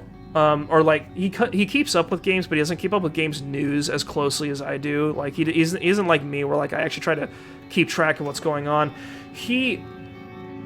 But even he said, yeah, everything that Activision touches turns to shit. Like everything that they get their hands on just becomes garbage, and it's because like I feel like the longest time Activision's like main decision-making body, like a lot of the executives would just heavily meddle. Like there's been a lot of stories out there about how like Bobby Kotick would single-handedly like damage the the development period of like Overwatch and some other shit that he had control over, just because he didn't like certain things and because he's a vicious, vile man. And That's my opinion. That's not fact. That's my opinion. Don't sue me for defamation. Don't hire a hitman to kill me either. I'm just a little guy. I don't matter. But the whole deal with the whole deal with sorry, I lost my train of thought. But it's like Activision was not doing so hot, and then they just kind of became the Call of Duty dudes. Like they just run Call of Duty now, and I feel like Call of Duty is the best example of exactly why Activision is kind of stinky, because Call of Duty pulls out literally all of the stops to be a profitable microtransaction game, because literally they have all of the FOMO, they have a battle pass, and then they have a premium battle pass, and then they have they let you spend money to skip it. They make the battle pass like physically like agonizing to get through because it's so slow. They have level up bars on level up bars on level up bars. They have daily and weekly challenges because they want to keep you locked in, and they want to give you that fucking dopamine shot every time like you finish a match, and then you see like 4 or 5 XP bars like fill up. They have they're willing to annihilate the aesthetic of their own game to get like a fucking Lil Wayne collab going on, even though, so it's like you're a bunch of like military dudes and Spec Ops guys running around and shooting each other, and then you've got like Lil Wayne shirtless also running around and shooting everyone. Which really stands out is all I'm going to say. Like the UI for Modern Warfare 2019 and Modern Warfare 2, which were the two I played, is viciously ugly because it's trying to present shit to you like it's Netflix, because they're trying to sell you bundles. And and also it's a game that it's also a game with a really bizarre story that is extremely like, because it's like because they were working with the Department of Defense to help make. I think, my opinion from what I've heard, is that they were working. From what I've heard, they were working with. I think might have been working with the Department of Defense to try to like write their stories out, which would explain why they're the way they are. It's I don't really like. One thing about Call of Duty that sometimes makes me like feel like I should just shut up and enjoy it, but like one thing that always like makes me feel weird whenever I play that game is that like we felt it when we were playing through the Modern Warfare 2 campaign, but they've got like this whole military fetishism vibe going on that like I just dislike sometimes. It's like, oh, these guys are special forces and they're superheroes, and I'm like, I don't know. I don't know. I've heard some stories. I feel like I'm a little uncomfortable with them being presented that way. But that's just me. If you feel otherwise, that's up to you. I don't judge too much. I do judge a little though. But yeah. I think that's pretty much the totality of my opinion. I'm very opinionated today. I'm very got a lot to say. But yeah, that was the Summer Games Fest. I'll probably have another rant for a little while when we're done with the Xbox showcase and the Ubisoft one. I'm actually probably going to write down a list. I'm going to try to write my thoughts down actually when they're coming through, because the showcases are so tight, like they go so fast that sometimes I'm not sure if I'll be able to type down like fast enough like all my thoughts. But the I'll probably put them down on like a piece of paper so that we can I can get through it. But yeah, anyway, we've been in stream for an hour 45 minutes. This is Prey. Prey 2017. I'm probably just gonna start the YouTube VOD here, and then we'll probably play it for like 40-50 minutes, and then like just kind of get our feet wet. And then I think I'll call it, because I've been for those of you watching the VOD, I just went over like the recent game news with the Summer Games Fest and just kind of like went through each of the games because I had like thoughts about each of them, and that kind of took up the first chunk of the stream. So this is we're gonna play on normal. We're gonna play on normal. We're gonna play normal. We're default mode. And we're gonna play as a man. You wake up in your apartment in the year 2032. But yeah, we're playing a bit of a survival horror immersive sim kind of game, a kind of BioShocky little space game. That's what we're doing today. This is developed by Arcane Austin and published by Bethesda. Today is Monday, March 15th, 2032.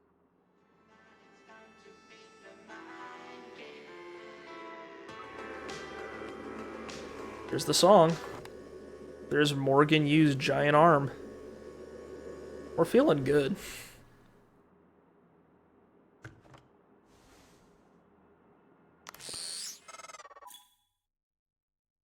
Oh Christ, a pre-order bonus. Hey, Morgan. Wake up. You're burning daylight. You sent the helicopter to pick you up. Oh yeah. It's just a few tests. Oh yeah, this character Don't feels forget heavy. To wear your suit. See you soon. Oh, take some wine with me. Really great you decided to come on board. We're gonna shake things up, Morgan. Like old times.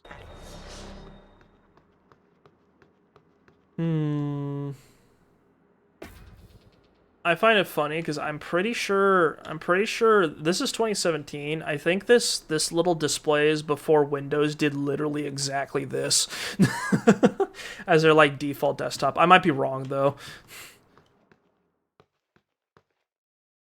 Space climb. Oh hell yeah, we're off to a great start. Oh, we're getting some texture. We're getting some texture bugs here. That's cool. I like it. Now we're talking.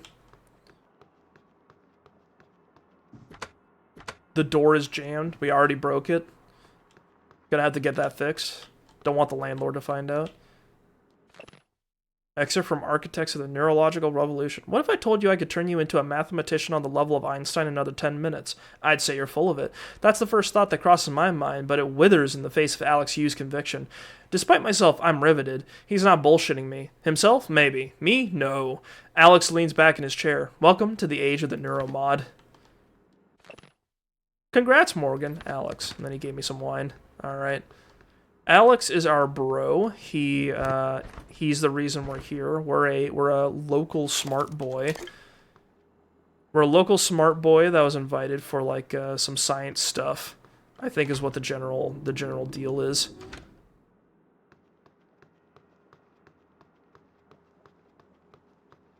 And there's our uniform.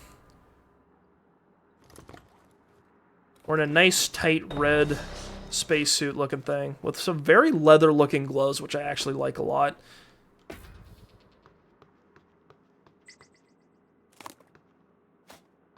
Hold F to pick up multiple items. Yeah, we're gonna need that.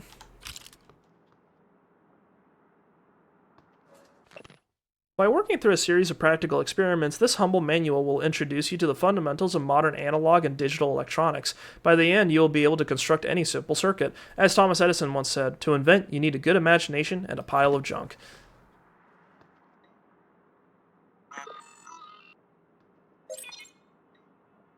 Email. Oh, yeah. Oh, yeah. It's a fully interactable surface, boys. Congrats and welcome. Hello, Morgan. So glad to hear you'll be coming aboard soon. Your first official workday is Monday, March 15th. But first, we have a series of training exercises we run with all new employees. Just some stuff to clear you for life in orbit. Exciting times ahead. Have a good flight, and I will see you soon. Thomas Tucker, Human Resources, Talos 1 Research Facility. Hey, I sent a package with everything you'll need for your first day. Uniform, transcribe, and a Neuromod. Install the Neuromod right away, as we'll be running some tests first thing in the morning. Just follow the instructions. I'll be in touch. Hey, I just got off the phone with Mom and Dad. They won't be there when the shuttle departs. They're in New York, company stuff, but they send their best. I think Mom's a little disturbed that both her children are going to be outside her gravitational pull at the same time. Yeah. She said you'd better behave and do everything your big brother says. Okay, actually, she said the opposite. I'm supposed to behave and do what you tell me. So there you go. That's Mom.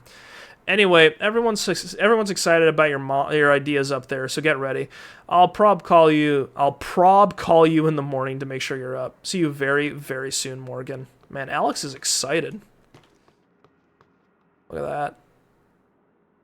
Is this San Francisco? Interesting. I always feel like I have no idea. Like, I just never know what San Francisco looks like, but then I see like a big suspension bridge over a bay, and I'm like, yeah, that's probably San Fran. Morning, Mr. Yu. Morning, Patricia. Heard there's a chopper on the roof. Must be for you. Yeah, that's me, because I'm important. I'm the local cool guy, and I get heli privileges. My big brother thinks I'm worth a chopper. That's a slick-looking bird. Look at that.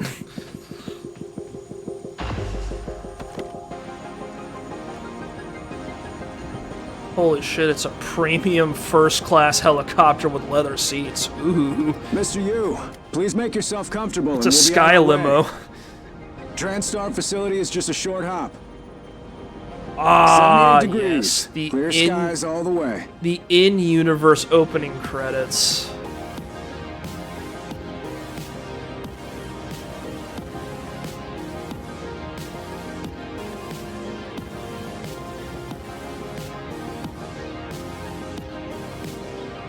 Bethesda Incorporated in 2032. An Arcane That's a Studios nice production. view on the bay there. Fucking rest in peace.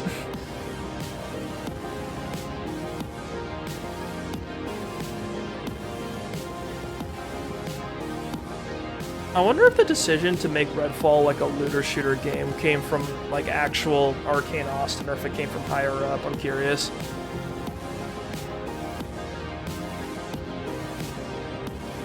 Because I remember hearing with EA, different publisher, but you know, I remember hearing with EA it was like one thing was that executives wouldn't come in and tell you what to make. Prey.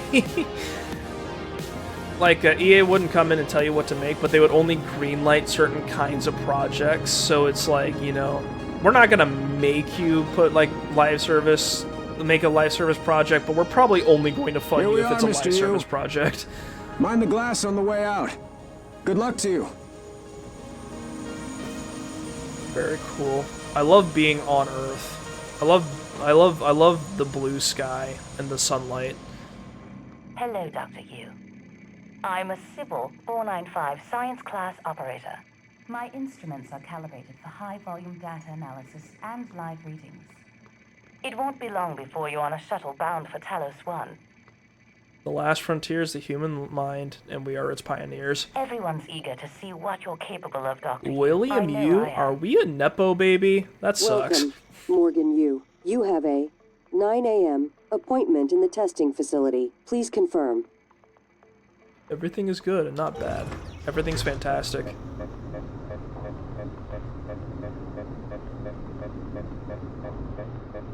How's the audio level? Oh, this is a tall fucking building. Morgan! Finally! There's Alex.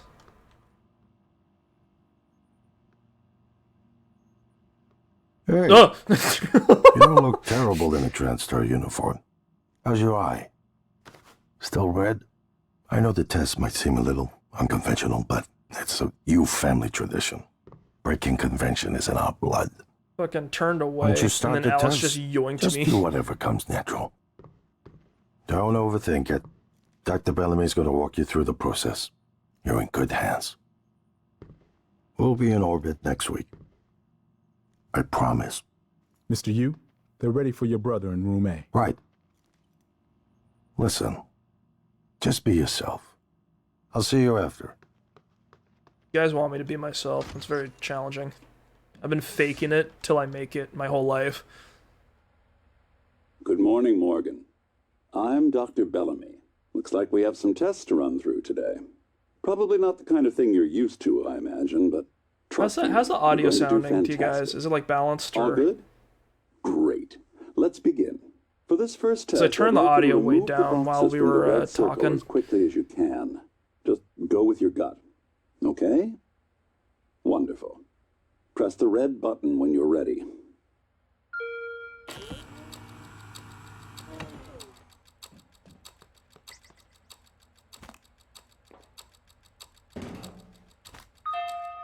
Wonderful. You're absolutely fine. Let's move on to room B then.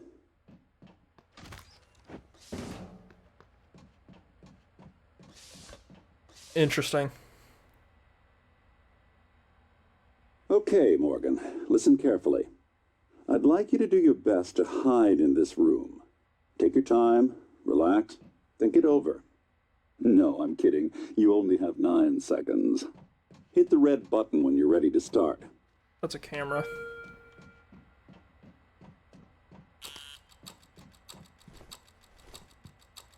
Look. Is he? He's hiding behind the chair.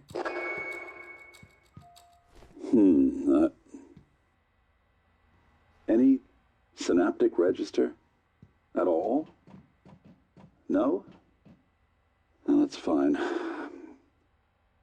Sorry, let's keep things moving, Morgan. Head into room C. You're doing marvelous. I don't have brain damage, do I?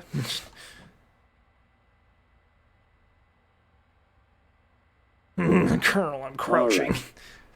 Here we go. Well, my For ass this cheeks are too test, thick and they're peeking please out from the press sides of the blue chair. button across the room as quickly as you can, in the most natural, intuitive way possible, without thinking. Just go for it. Press the red button when you're ready.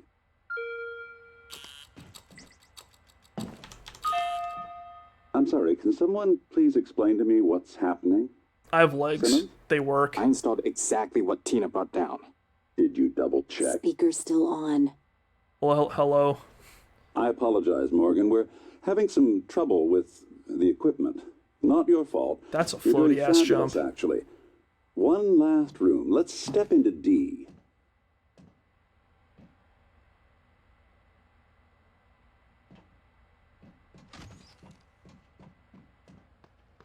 There's no button here.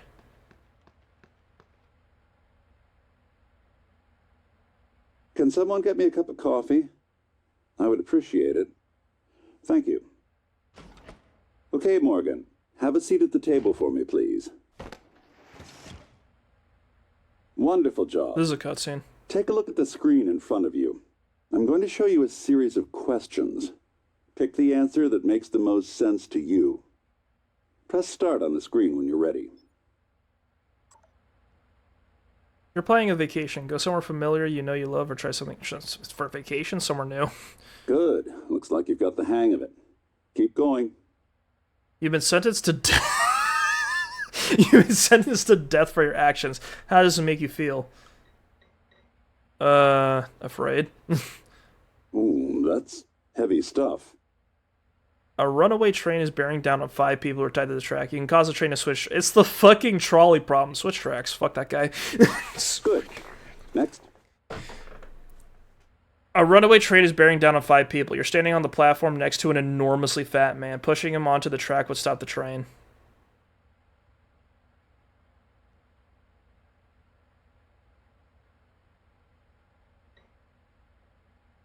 This one's a lot harder.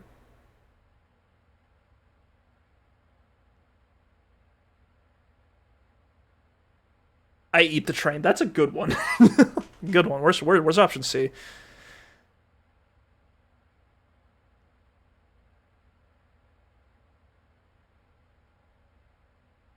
We'll say do nothing. Almost done. I don't like these. Fucking again. A runaway train is bearing down on 5 people tied to the track. You could stop the train by jumping onto the track, but you would... Oh, hell yeah.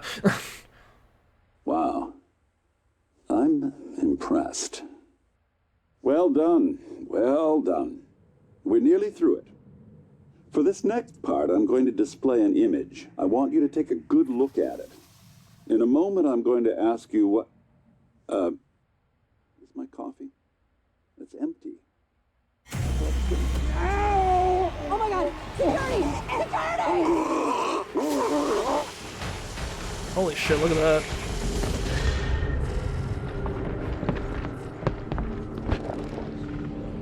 I see your mother. Fuck you. I see my mom.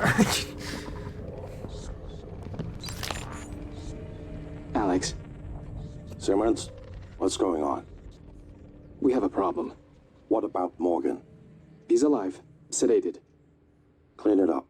I'm on my way. Got it.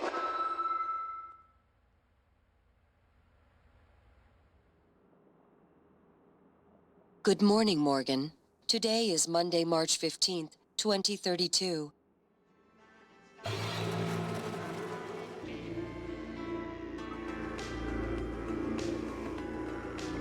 Alright, guys. There's Morgan's giant arm. Alright, sorry about that big rant we did at the start of the stream, but I wanted to get it over with. Anywho, this is Prey. Prey 2017. It's made by Arcane Austin, which doesn't exist anymore.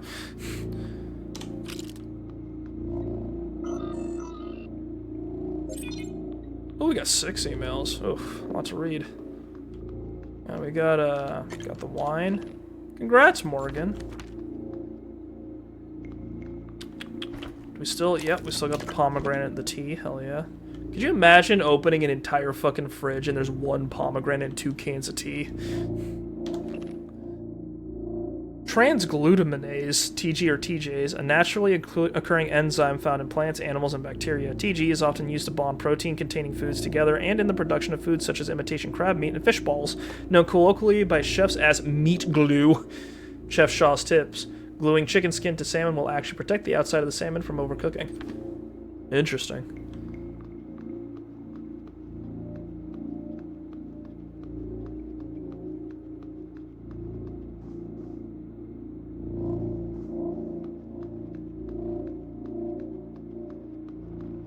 Yeah, I was trying to come up with something funny to say when the Rorschach came up, and I was about to say it's like my parents fighting, but like that's an old joke. Couldn't come up with anything more original.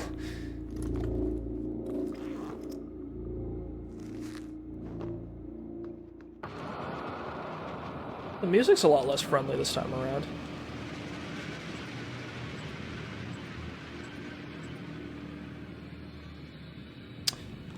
January seems to think there's a bit of a problem.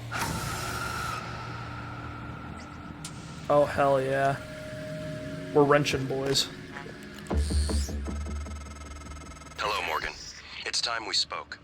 My code name is January. You're not dreaming. What happened yesterday was real. If you want to know what's going on, first, you need to get out of your apartment building.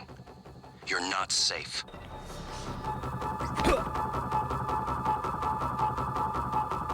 Break out.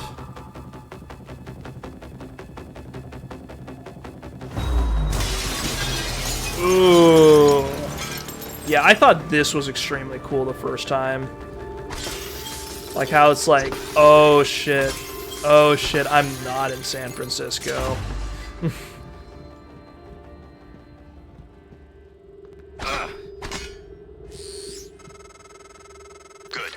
You're in the simulation lab. Now get to the exit. I'll keep in contact. Utilities. Audio events. Refer to test run program for timing of audio events. Hey, Morgan. Wake up. You're burning daylight. Send the helicopter to pick you up. It's just a few tests. Don't forget to wear your suit. See you soon. Oh, that's listen, cool. Really great you decided to come on board. We're gonna shake things up, Morgan.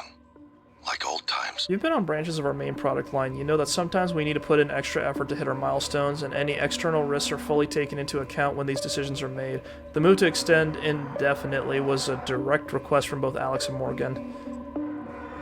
Dr. Bellamy, at this point, Morgan's exhaustion is inhibiting our ability to get any useful results. That's to say nothing of the long-term damage we're likely inflicting from the constant Neuromod installation and removal. Tell me again why we've extended the testing indefinitely? Okay.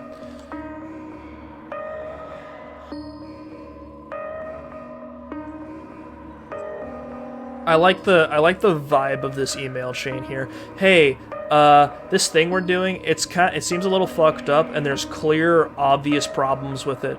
Look, I'm sure the executives thought about everything when they made this decision. All risks are taken into account. You just need to put in a little extra effort. A note about this morning. I know this morning's incident has left people shaken. To prevent unnecessary panic, please refrain from contacting people outside of your department. A station-wide announcement will be made shortly. In the meantime, Miss Elazar and her security team are on high alert and will field any requests you have. I know some of you are worried about Dr. Bellamy. He's currently being treated in the trauma center and is in critical but stable condition. Thank you for your patience and dedication to this project.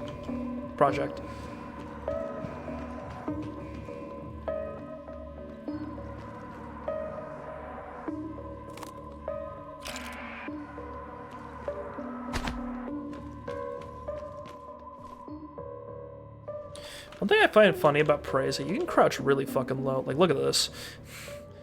How do you scrunch yourself up like that? Like a roach. I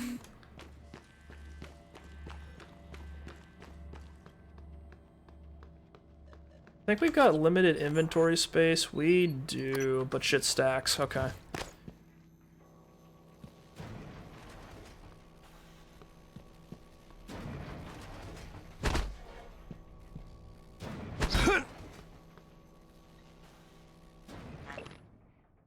Really? You put the fucking password on a post-it note on the fucking computer? Come on, Marco.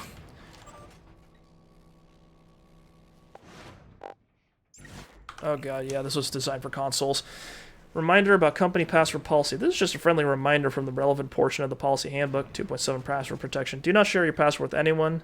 Passwords must not be inserted into email messages, transcribed conversations, or other forms of communication. Do not write down passwords and store them anywhere in your office. If you suspect your password has been compromised, report it to IT immediately. Users will be held responsible for any activity that occurs on a workstation that has been compromised and not reported. I know this morning... Simmons, the test results today were all negative. Did you install the correct neuromods? Touch base with Graves and figure out what went wrong. This should be your absolute highest priority. They're using me as a little fucking... They're using me as a little mouse, a little test rat. They're testing their neuromods on me, and they broke my brain. The Hephaestus Heffy Twist and Loop Handle Wrench is standard issue for all maintenance personnel employed in TranStar facilities. Good for liberal application of percussive maintenance and mechanical agitation. Use mouse 1 to swing your wrench. Important, press and hold mouse 1 to charge your attack for maximum damage. All wrench attacks will drain your stamina.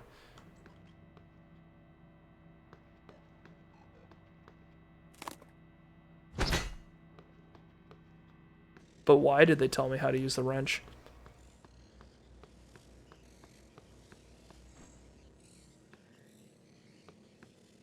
There's a couple different ways we can go.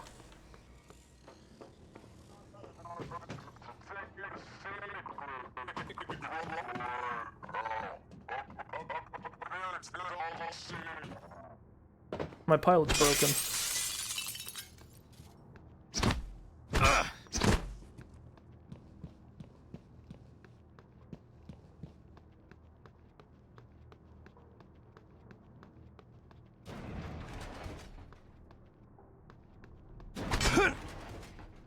Something's in the vents.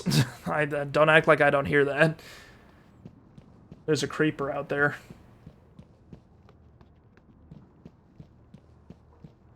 A little bug, a little spider.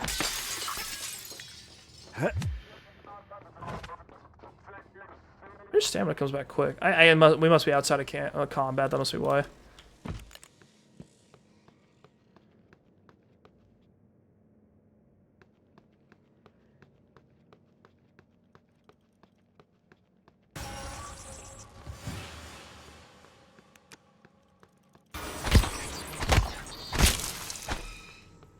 Winner.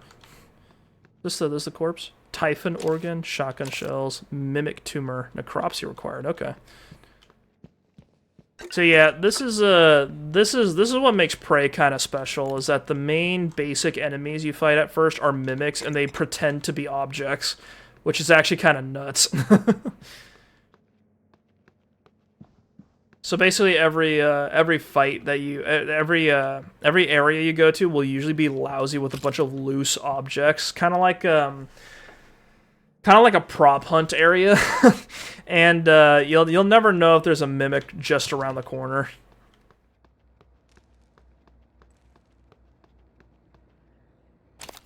Patricia's got some spare parts. Hell yeah! Thank you, Patricia. We all respect your sacrifice in the name of scientific discovery.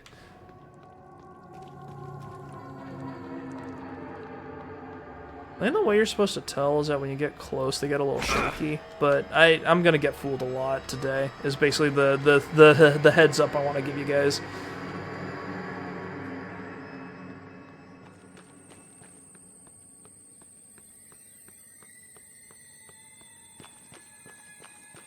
I'm already lost. This is gonna happen a lot.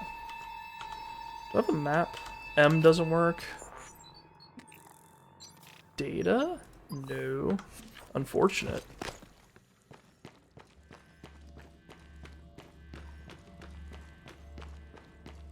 Because I just went into big circles, what I just did. Oh hell yeah, you can mantle, that's great.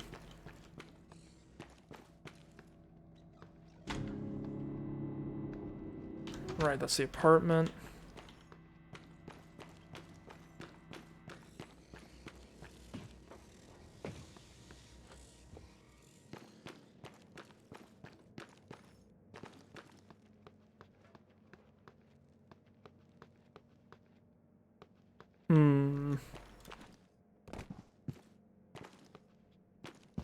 We don't have a lot of, like, movement options, so I don't think I'm supposed to, like, jump all the way up there.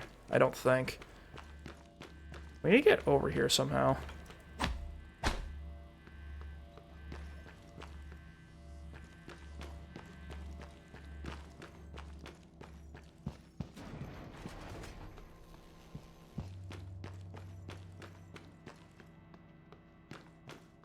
At least back there. Sorry, I'm just a little confused. Oh, fucking, we didn't go this way, right? TranStar. This is not looking great.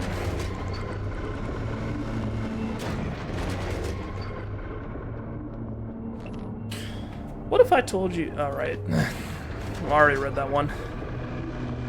That meds. Thank you. That's set to 1.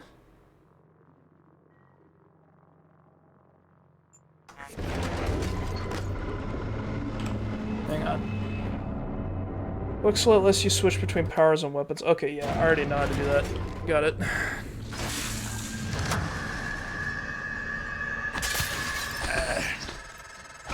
Typhon cacoplasmus. Everyone calls them mimics. Be careful what you pick up. Typhon ectoplasmus. Is that what he fucking said? Zhao Long Hong.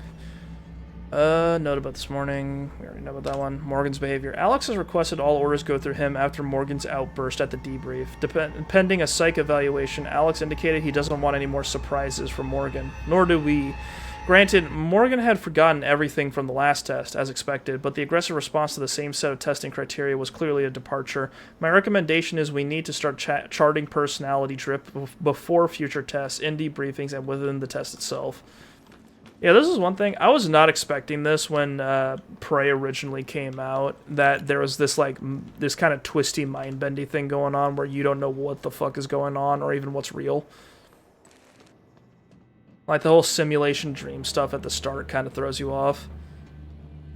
Okay, now we're on the upper level. There we go. Now we're making progress.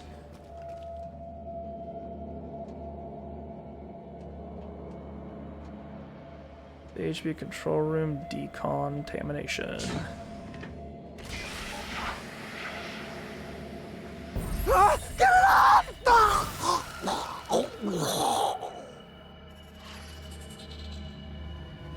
Luckily, they can't do that to you.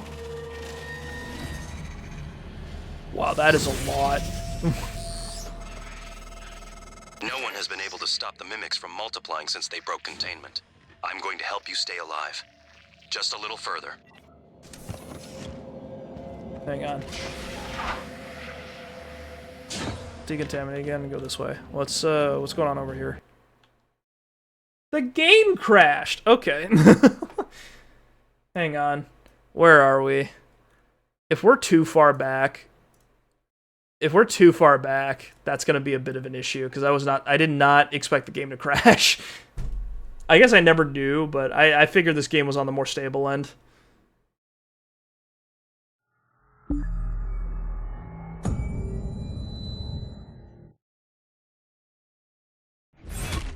Don't you love it? Don't you love it?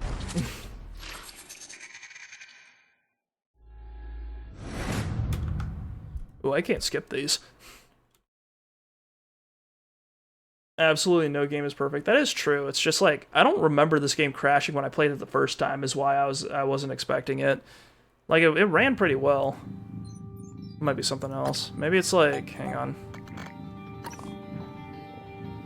Let's do like native resolution.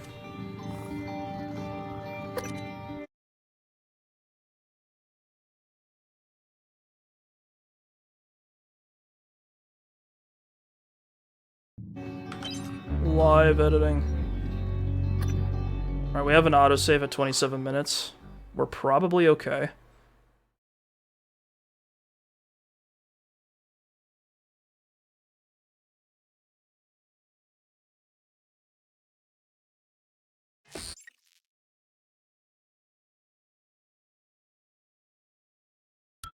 No one has been able to stop the mimics from multiplying since they broke containment. Okay.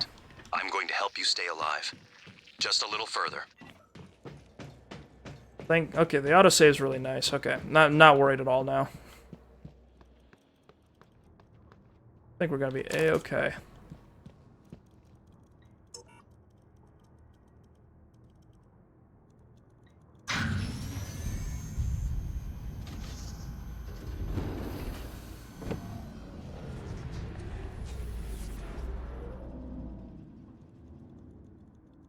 Oh, that's cool.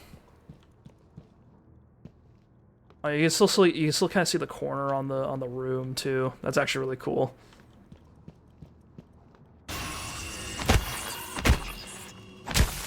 Fucking idiot. Give me your organs.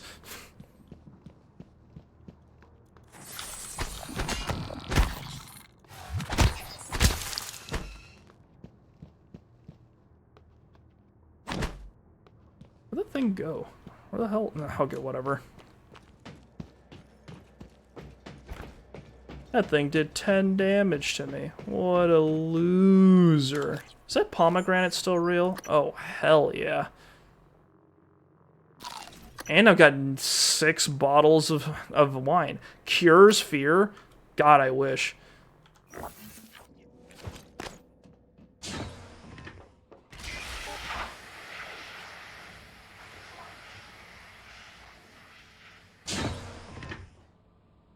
Lemon peel, spare parts.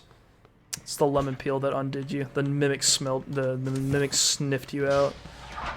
They're like, I'm in the mood for some citrus, and then they just fucking schlorped the guy.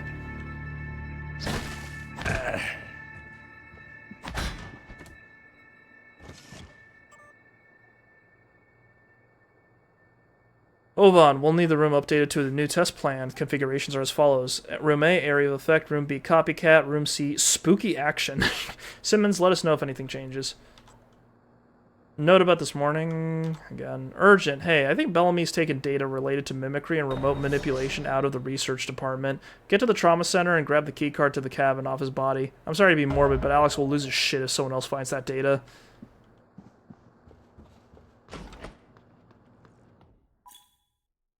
Play your way. Experiment with different approaches to overcome challenges and enemies. You can get past the locked door by searching for the keycard or finding an alternate path. As you learn new abilities, more options will become available to you. Very cool. Very Deus Ex. Test for 324. Reorder tests. Lucia on observation. See Bellamy. Flammability test canceled indefinitely. Alex wants to greet Morgan before test. Flammability test? Did they set me on fire? Whoa.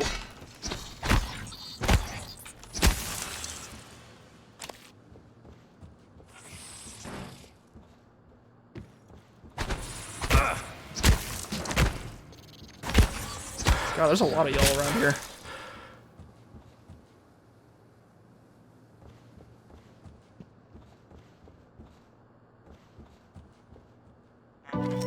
There's the key card. Personality drift results. Hey, Dr. Bellamy, here are the results from today's personality tests. I'm seeing some drift over the last few trials compared with previous results. This isn't the first time. I'll let Alex know. Most recent test is pasted below for reference. Oh, these are all... Yeah, these are all my results. Dr. Bellamy, at this point, Morgan's exhaustion is inhibiting our ability to get any useful results. That's to say nothing of the long-term damage we're likely inflicting from the constant Neuromod installation and removal. Tell me again why we've extended the test. Oh, right.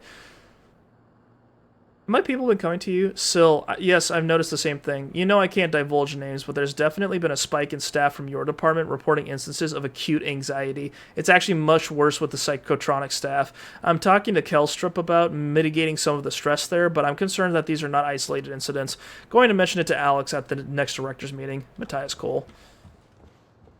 This place sounds like it kind of sucks to work for, to be honest. Do we get good benefits?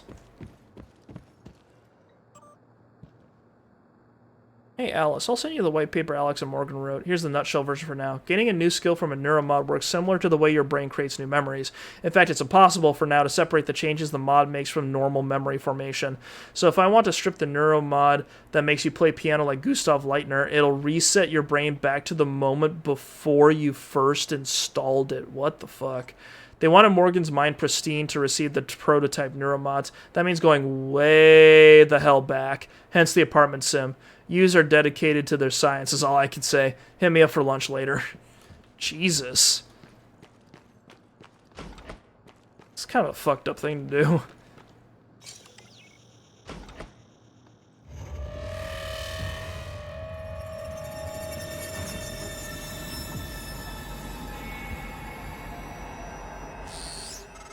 It's a tentacle guy. That was a phantom. Typhon Anther-Phantasmus. Keep moving. Uh-oh, Spagudio. Extra for the noetic field. Noetic research, like all bold new ideas, has undergone a predictable pattern in the scientific community. First, skeptics ridicule the idea since it violates conventional wisdom and the laws of science, yeah. Second, skeptics grudgingly concede the idea the idea might be possible in some circumstances, but the evidence is weak. Third, the idea catches the attention of mainstream researchers and, more importantly, the public. Finally, the same skeptics who once laughed at the idea now claim that they thought of it first. Of course. I love science. I could fix that, if I knew how. Oh shit, guys, it's the glue cannon! I got the sticky stuff, let's go.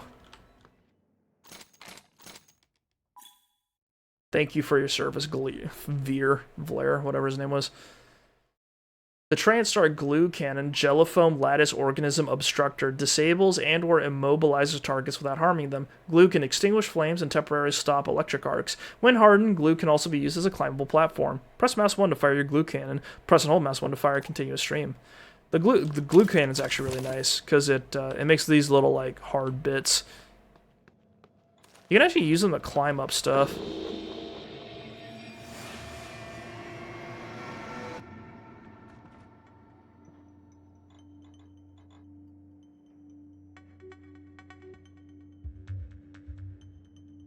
What was the, like, the first keypad in every immersive sim has the same, keypad pin?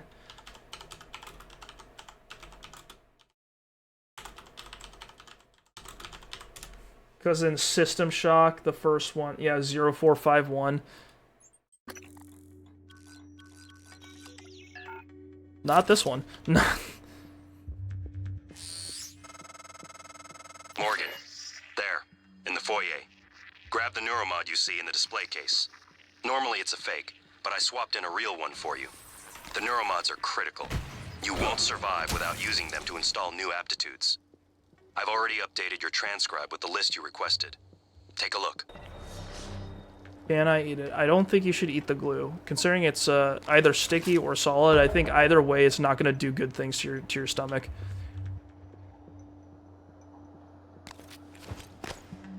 This is a horrific way to display this technology.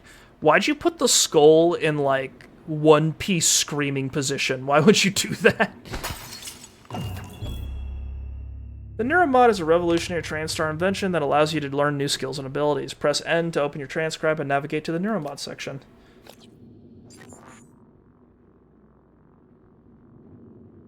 So, we've got scientist, engineer, and security. We're gonna stick with these three categories for the Neuromods because you unlock other categories, but I don't like them, so we're going to stick with these three. Sorry. Hacking.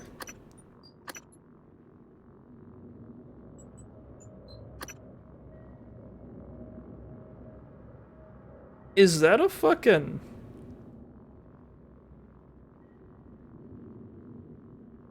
It's a typo. Incredible. Increase your health to 115, your stamina to 105, run, sneak, climb, and sprint 5% faster.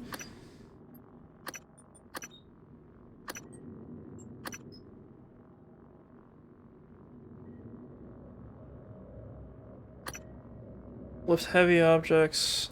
Okay, some of these connect to actually unlocking paths, and some of them just make the game easier. Do like hacking. Let's do that. Oh, that's scary. Ah!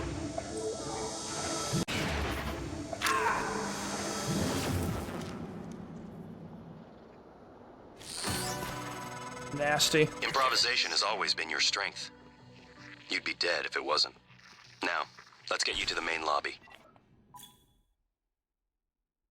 Favorites wheel allows you to quickly select and use weapons and eventually psi powers. Press mouse wheel to open the favorites wheel and select a weapon or item using mouse wheel. Press mouse 1 to equip a weapon. You can also consume medkits and psi hypos from the favorites wheel. So we'll do that. Can we...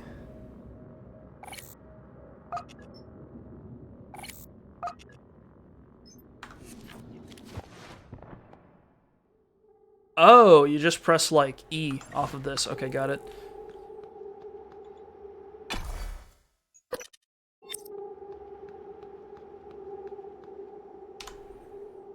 Press J for journal in this game? Yeah, okay. Hell yeah. Objectives. Breakout. Bellamy's corpse in the trauma center, which is in the lobby. I guess we'll go there.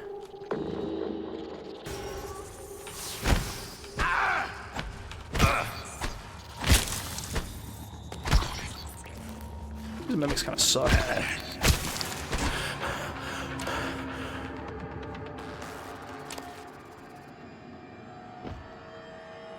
Okay, yeah, this is what you would use leverage for. You need to, if you need to pop the boxes off.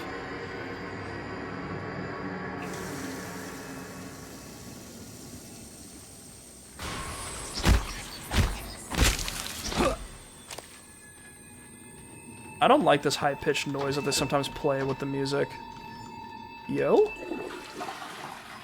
Hell yeah. Got some crumpled paper. We're just not going to think too much about that, okay? Ugh. There's like a thing, I think, where if you like... Oh yeah, I heard about fucking during on a podcast I watched. They mentioned that if you allow, it was like a quote from like a game developer where like if you allow people to optimize the fun out of the game, they will do it. And this is one example, because in this game you can heal 1 health by drinking out of a water fountain. So there's like a temptation every time you get damaged. You're like, oh, I don't want to use my precious food in my inventory because that's limited. What if I need it later? So I should just go and hit this water fountain multiple times, despite like the mandatory cooldown.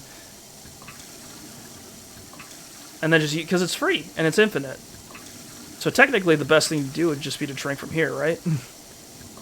Luckily we've got 2, so we can double the speed. Yeah, hopefully we're not going to do that too much.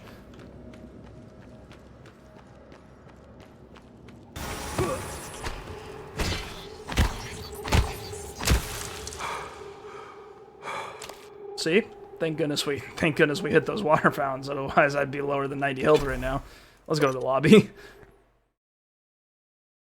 And make sure to drink some water. Check your posture, drink some water. I really should. My fucking worked out my upper body for the first time in a few days yesterday, and so I'm pretty sore.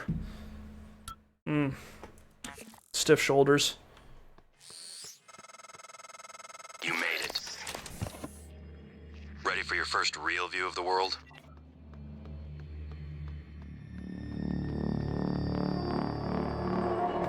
Yeah, we weren't even on Earth.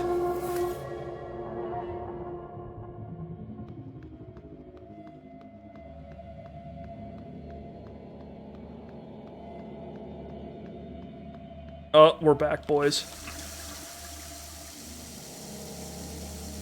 Space is cool, but these water fountains are also really cool.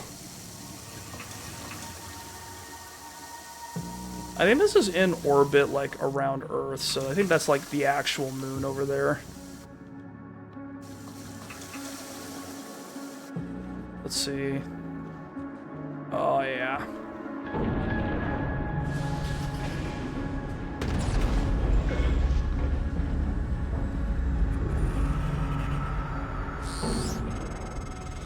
Careful. You need to get to your office. I've updated your map. There's a video you need to see. I know you have a lot of questions. Is that South America we're looking at? And there's there's like North America and Central America over there, and that's like the Caribbean. That's cool.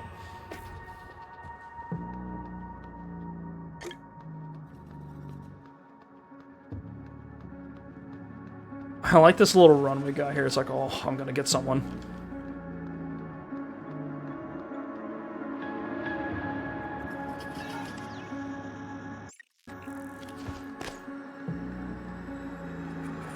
I gotta say, making mouse 2 the back button and not like escape or something like that is such a console port to PC thing. We got junk.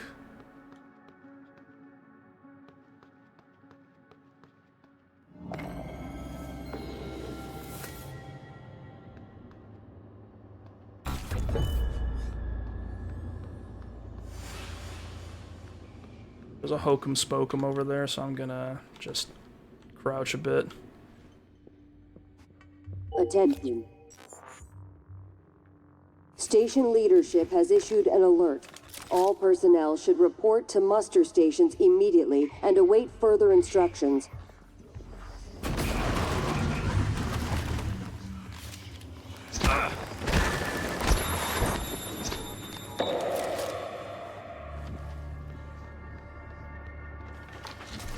Where to go? 2030.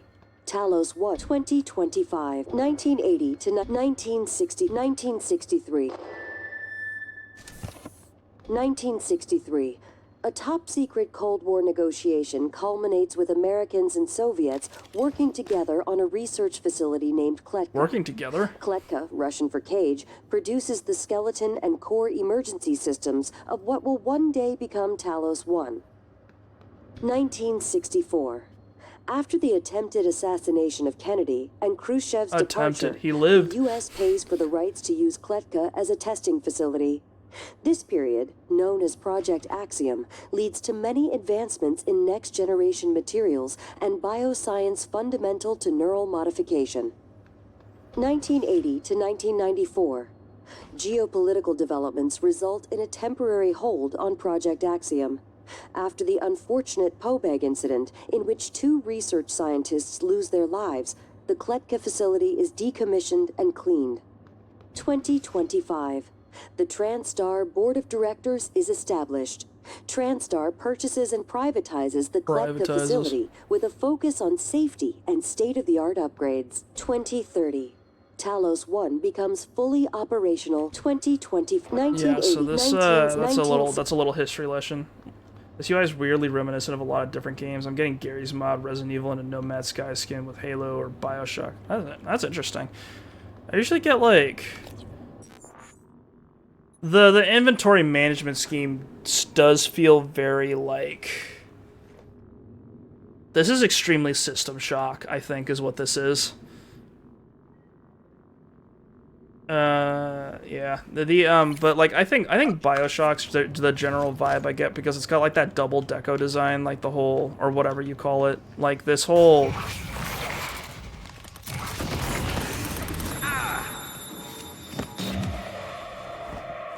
You kidding me? You're good, dude. How can you still move?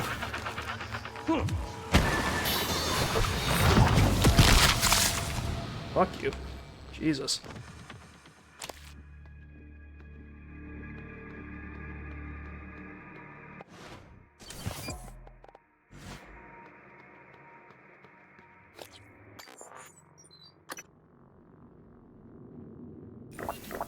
But yeah, I can see where you're going with what you're talking about.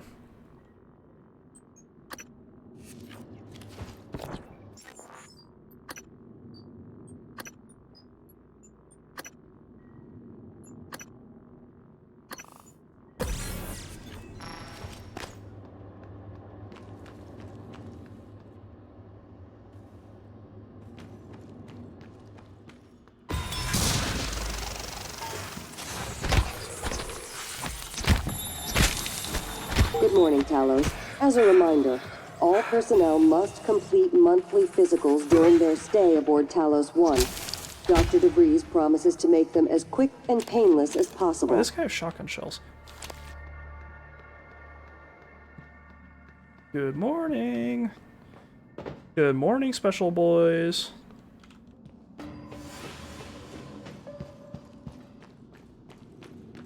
Thank goodness they started me with full. We're not doing this.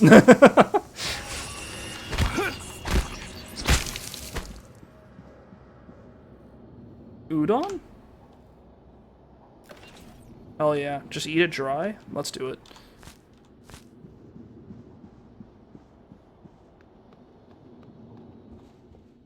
I love ink crab for breakfast. Biohazard waste, just casually in the pocket. That's what I like to see. We're a science facility.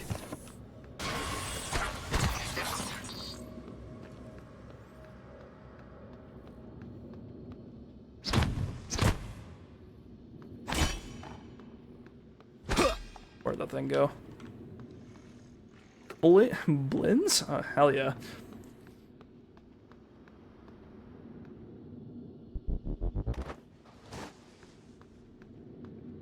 Hang on, where'd that mimic go? I want to crunch it with like a big box. I want to see if I can just press its entire fucking little body. Love that sound it makes when you're picking up something heavy. I guess not. Sun-dried tomato jerky sounds delicious.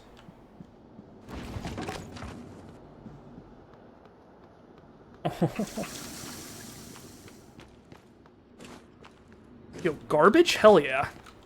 Oh, I like garbage. The restrooms, they get their own little, like... They get their own little, like, title card. Nothing too exciting going on over here. I'm just exploring today. A med kit. Ugh. Can't be too safe.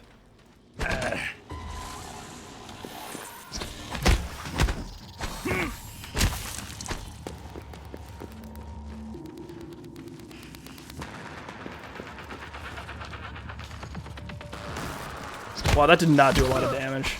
I should have figured it's Talos. Ooh.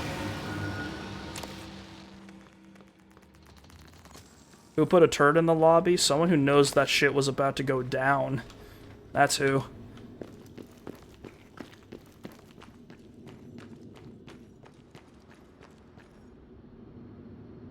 How much armor does the repair kit fix? 25 damage, 25 to suit integrity. I guess we'll use that. Probably use more.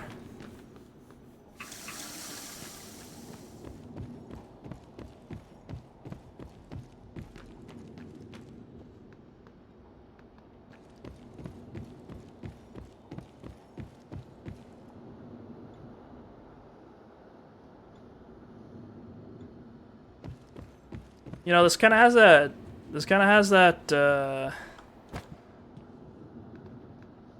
This kind of has that that Metroidvania vibe of like you show up in an area and you can barely you can't access anything because you just don't have the equipment for it.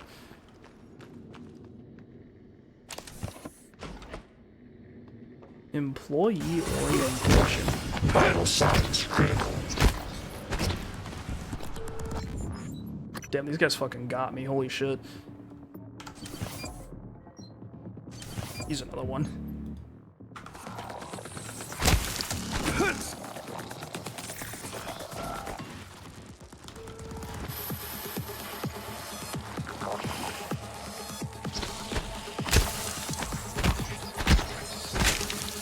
Luckily, when you're actually fighting the mimics, they can't do much to you when you're moving sideways like this. They're just not very accurate.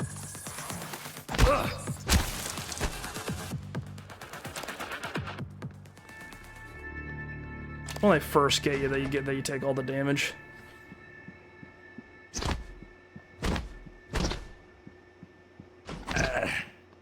Hey. I can't wait to get Levers 3 and start throwing full-ass couches at people.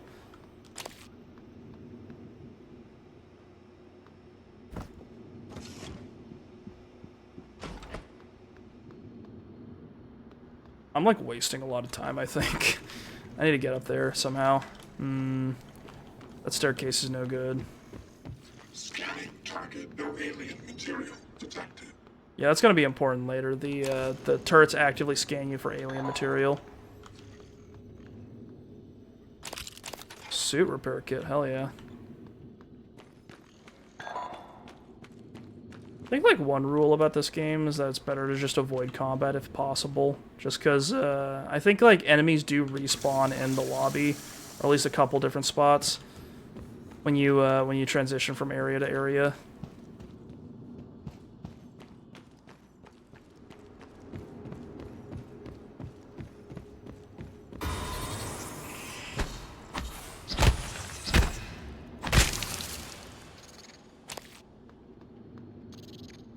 I actually really like the idea of the mimics getting stunned when you hit them sometimes. Just like the mimics hiding somewhere and they're like, oh yeah, this fucking idiot, I'm gonna fucking get him. And then you smack it with a wrench and they're like, damn, he's got hands. Oh fuck.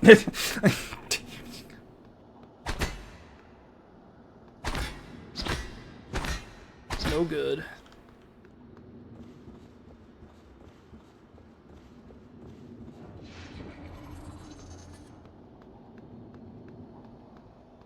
that a gun down? That's a pistol. Ooh. Ooh, I want to get into the teleconferencing sector. Methuselah Apple. There's the trauma car key card. Miss Goodwin, I'm going to need more support. The volunteers are agitated, more than usual. This morning, 11 threatened to bash my head, and if I didn't let him out to stretch his legs.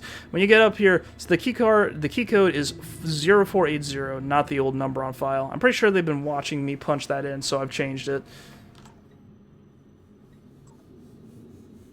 Follow up on the previous request, I was wondering if there had been any updates on Gustav Lettner's visit. Is it still taking place? And if so, would it be possible to get a copy of his itinerary? I would love a chance to meet him before the neuromapping procedure if possible. Dr. Igwe, I relayed your previous request and we'll see what we can do, but there are no guarantees. The schedule for the visit is tight and may not allow for a face-to-face. I'll let you know when I have more details. Okay, thank you. Yeah, Igwe showed up quiet and polite. He shook Lettner's hand like he was afraid of breaking him, asked him to sign an album he brought. Lettner seemed flattered, so that was a plus. The code to your office is 0451. There it is. There's 0451. We tried to make him comfortable. His condition hasn't stopped him from craving a cigarette. Fingers were twitching. It's too bad. Such a talent. No wonder he wanted to get scanned. I'm assuming getting scanned is like getting your neurology, like your brain or something scanned so that they can input it into someone else. Maybe.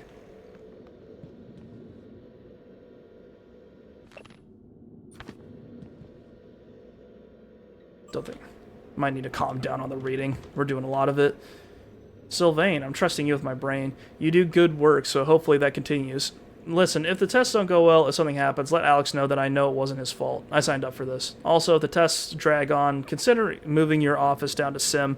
Less hassle, and you can always move back after we celebrate the success. Morgan, you seemed like a nice guy, maybe. Scanning target, no Typhon material detected.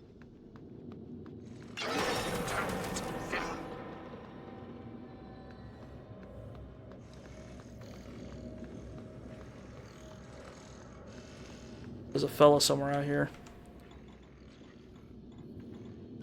0451. There you go. The classic. The old keycard. Welcome back. Ooh. This has been your home for the last 3 years. The video should be on your workstation.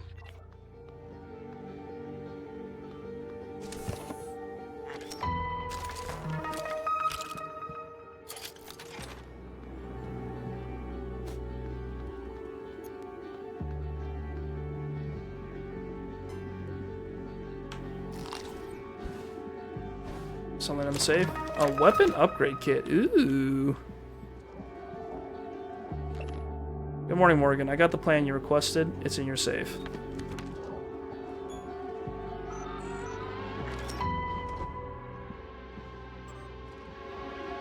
Hello, Morgan. This LGV file should clear things up. Make sure you're alone when you hit play.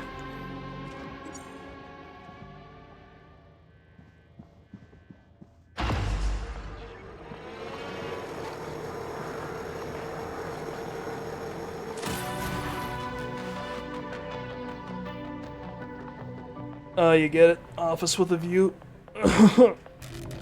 Hello, Morgan. Tough day, right? If I'm talking to myself, it must be. Now, your memory's shot full of holes. I know. I'm sorry, but it's permanent.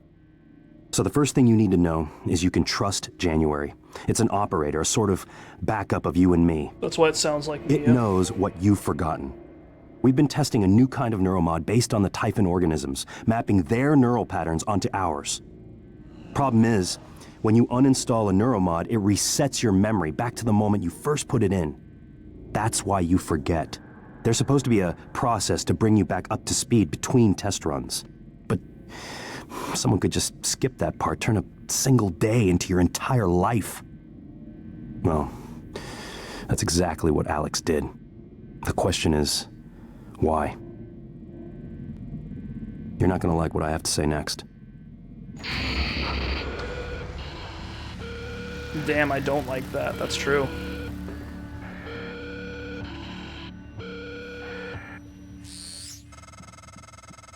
thought I found every one of those damn videos. Sorry, but I can't let you listen to that.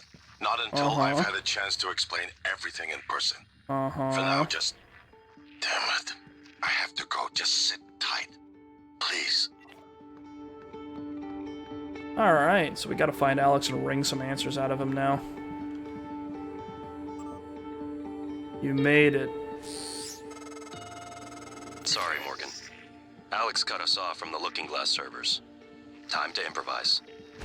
I suggest you search Dr. Calvino's workshop in the hardware labs. He invented the Looking Glass technology. You might find a way to restore the server connections there. I'm looking for another way to help you in the meantime. Good luck.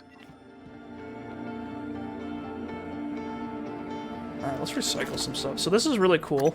There's a lot of junk you can pick up in this game, and then you can recycle it into base components, and that's what you use to craft, which I think is genuinely really fucking cool.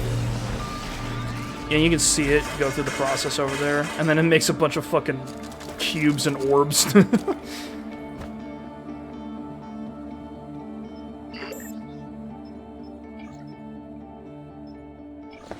See that?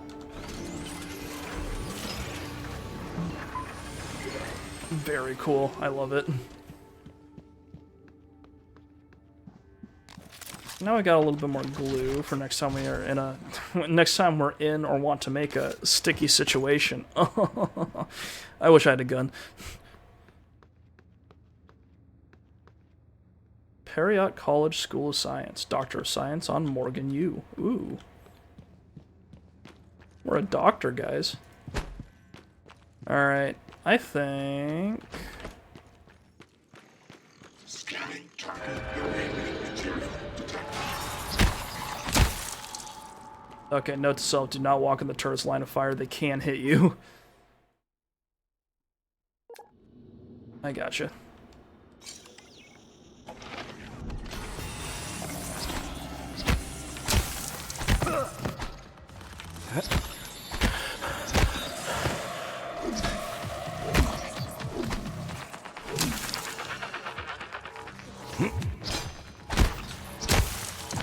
There we go. Wish I could make like food or something with organic material. Alright, pistol.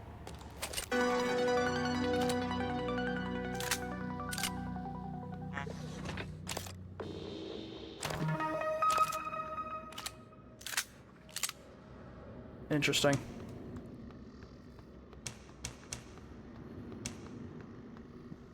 Yeah, that's actually kind of interesting. Yeah, that's kind of interesting. Kind of like the pistol just like is really far up into the, just in the, practically in the crosshairs like that. I think we're going to get over to Mr. Calvino's workshop, and I think after that we're going to call it for today.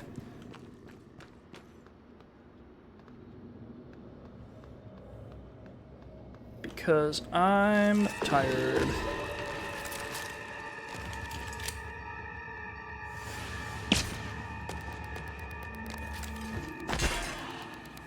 Flexifoam bolts.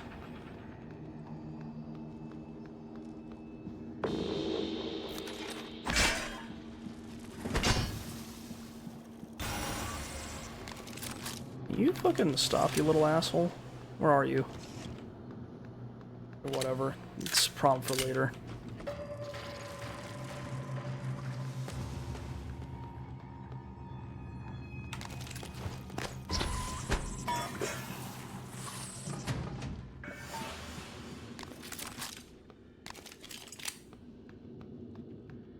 You know what? I'm just not gonna worry about it. Malfunction. Why is it borking? We need to fix it.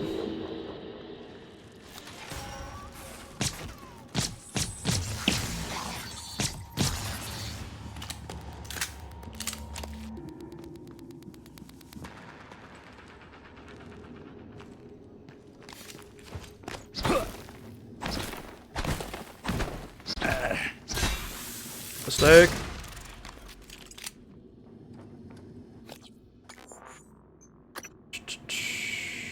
A bag of vegan jerky made from jamon tomatoes. Cool. Additional Russian blini cakes by TranStar Kitchens. Kind of interesting, this sort of like mix of like American and Russian influence on the different consumables. Or the Huntress bolt casters, I guess. Well, those are fucking Nerf darts. To the hardware labs.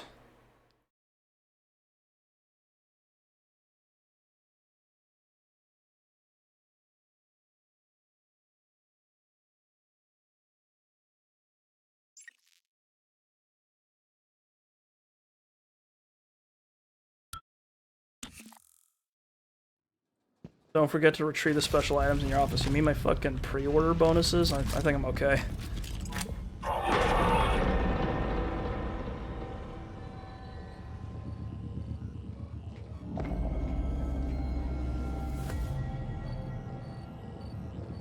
New supervisory override.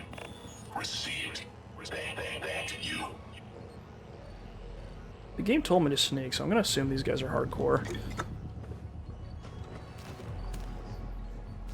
And I think if you interact... Does this make me stand up? No. Hey, I sent Larson to demo theater to see if he can sneak a bottle of Old Sardar join us. Just heads up that our tax propulsion system demo will have to be delayed, yada yada. Okay, no, nothing crazy. If you want to know how something works, you have to take it apart. It's kind of threatening.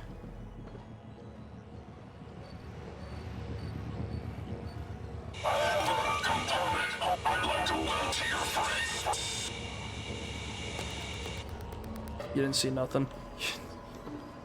Those things are fast, damn.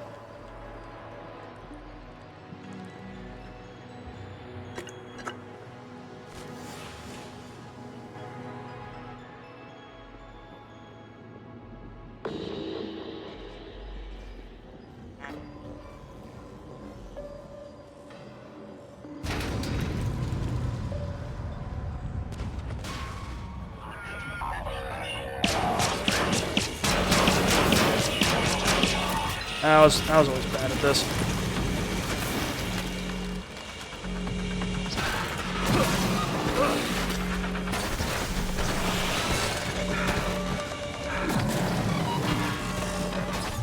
Jesus. Q-beam cells? You have to dismantle them for spare parts. Okay. These guys are having a bad time. Crew, utilities. Area map, download, that's what I like to see. Do desperately need a map. Ooh, it's a nice one too. Look at that.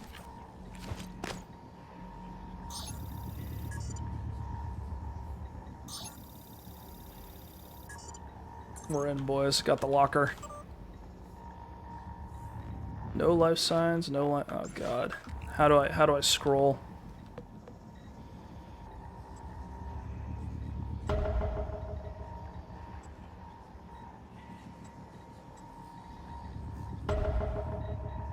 Can I only... I can only check one at a time? That kind of sucks.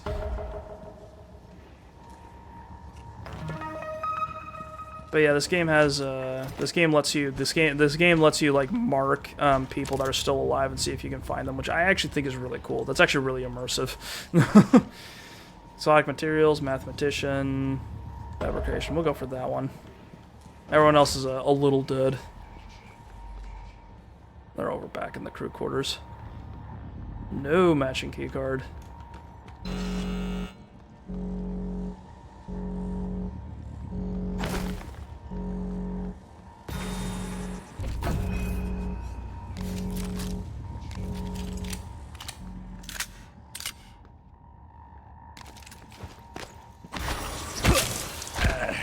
What a thought.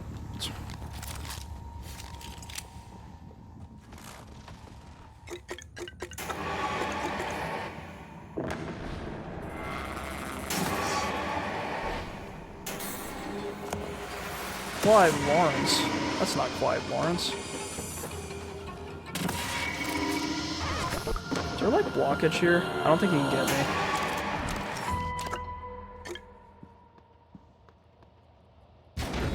Yeah, he's down there. Alright, that's a problem for later. I think about Prey that kind of fucks me up compared to most games is that Prey, like, all the enemies are really tricky. So, like in BioShock, the splicers are pretty straight up. Like, they'll just kind of run at you. And that makes them, like, the spider splicers are a little bit trickier, but, like, generally you can just kind of, I'm not too concerned about them. It's mainly just nailing my shots. The fucking mimics do a whole other thing.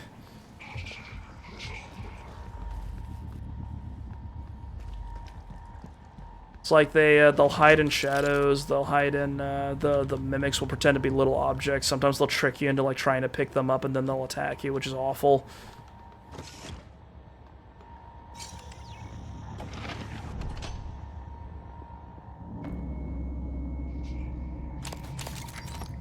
A psi hypo. Can I rotate it? Okay, that works.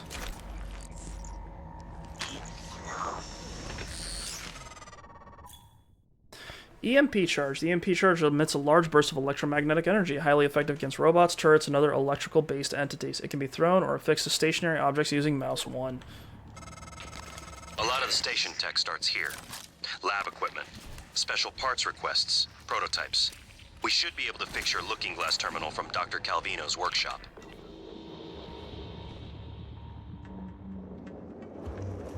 My man's dead. Randall Wood, what happened?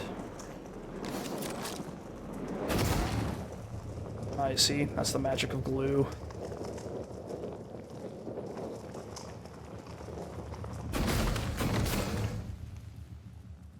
There you go.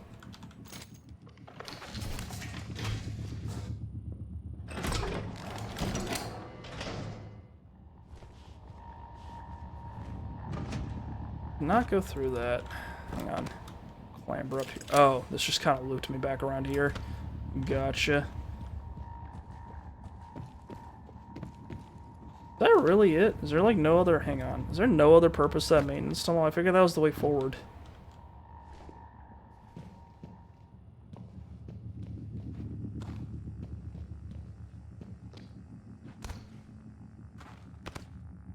Uh-huh. Well, that kind of sucks.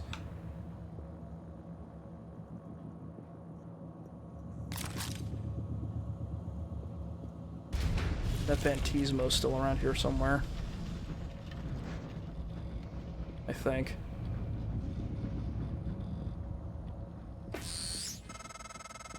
Calvino probably has a key card. You can locate him, or what's left of him, with the security roster.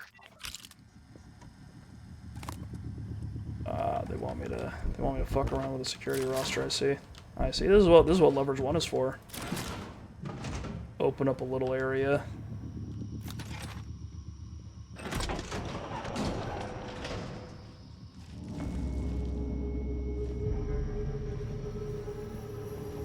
I guess we should head back to the security station.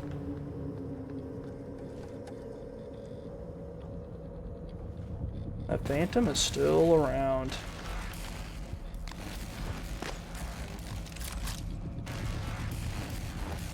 Yeah, do I have a Neuromod for repair? We can probably grab that real quick. Yeah, we do.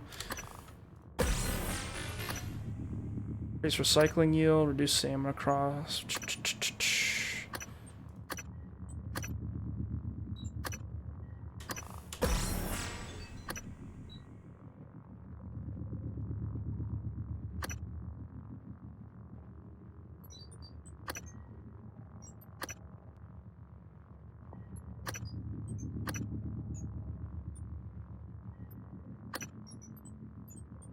Yeah, let's upgrade the suit. I like the engineer ones.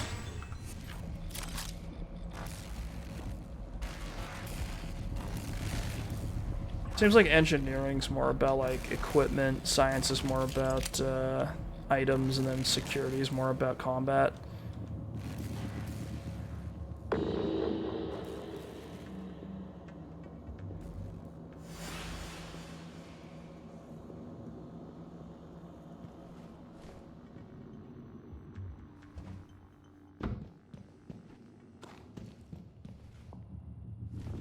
Alright.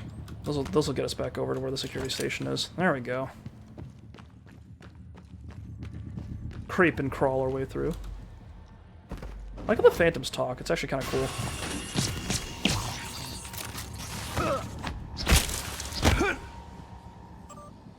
cool. Alright, Calvino... Lorenzo. Oh, he's dead. Brutal.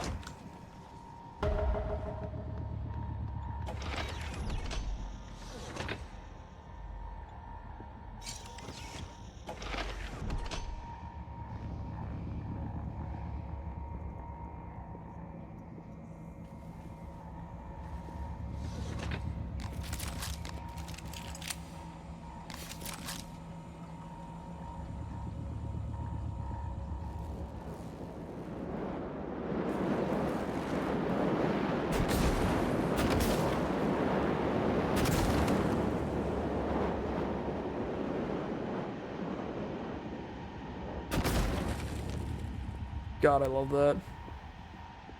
Amy Schmidt. This is a recycling charge, isn't it? Dude, recycler charges are fucked up. When detonated, the recycler charge breaks down the molecular structure of nearby objects into recyclable material. Your uniform offers some degree of protection, but it is not fail-safe. Standing too close can prove hazardous. Recycling charges can be thrown or affixed to stationary objects using mouse 1. Yeah, so you can toss a recycler charge like into like a bunch of items, and then it'll just turn it all into raw materials, which is a little nuts.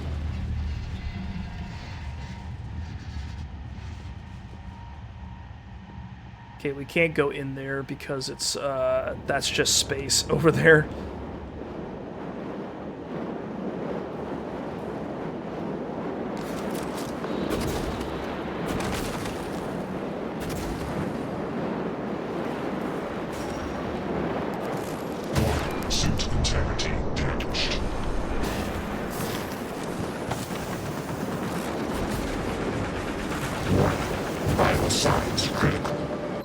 God, these guys hit hard. It's annoying.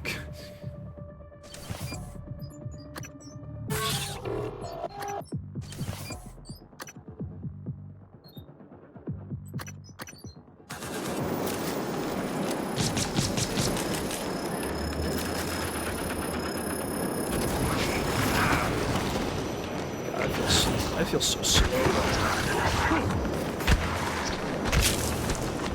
God, get the fuck out of here. Oh, hell yeah, he had stuff. Thank God. Ooh! You guys are tough.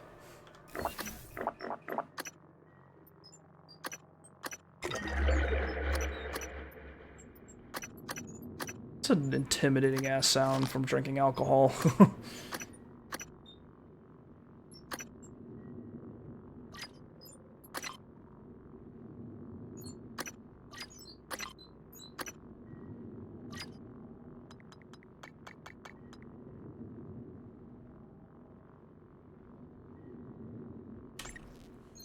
Oh.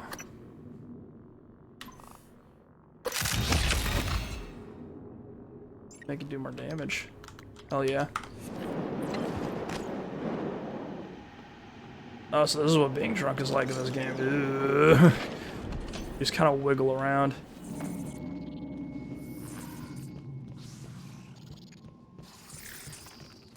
A couple of guys in the recycler area. Can we turn this thing on? Can we get this bad boy going? Release recycler charge. Let's take a look-see.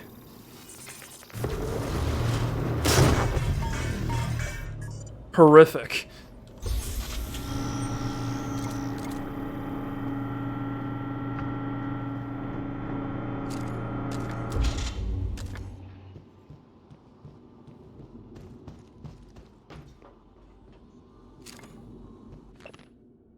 Employee Lily Morris for description. Recycler charge went off with my foot in range. The organic material that was once a part of me is now neatly compacted into the sphere you see before you. Take heed. Holy shit, that's horrific. I really hate that.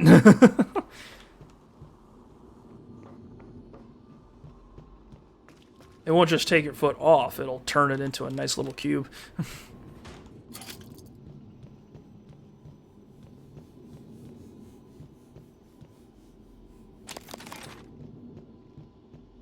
Ascension. I thought that said Activision for a second. I was like, no, they're here too. Lego Prey Real. Lily, I was setting the recycler charge and something peculiar happened. I placed the usual source material into the chamber and set off the charge. Mixed in with the result was something I've never seen before. A purple, almost organic-looking substance. Maybe something contaminated the source material? I'm unsure how to proceed, so I placed the unidentified material in the safe for now.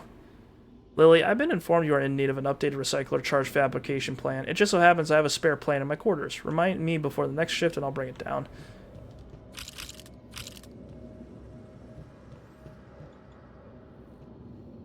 Alright, Kurt. give me 4 random numbers. I'm going with 3745. No good. 6894. No good.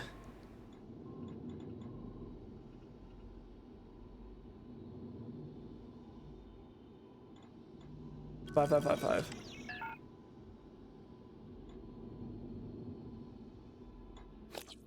How does hacking work? Oh, the hacking skills allows you to bypass security systems protecting keypads, workstations, and security stations. At higher skill levels, you can hack into robotic systems such as turrets and operators. To hack, use WSD and A to quickly navigate the bit stream to reach the target. Once inside the target, press the prompted button to complete the hack.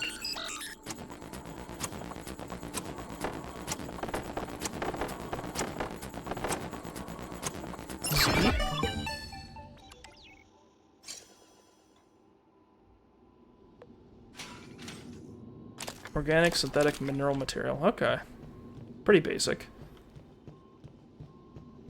That is a Bioshock-ass hack. That is true. Alright. We got a bunch of materials. There's not a ton of fabricators around, which kind of sucks, but whatever.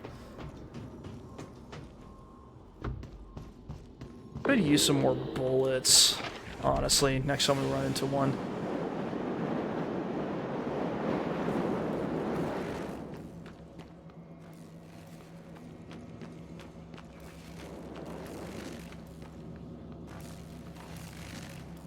Just lift you upwards. That's kind of nuts.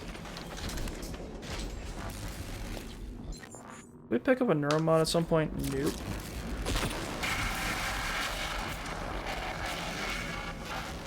I did not expect the Ark to just come over and snipe me like that.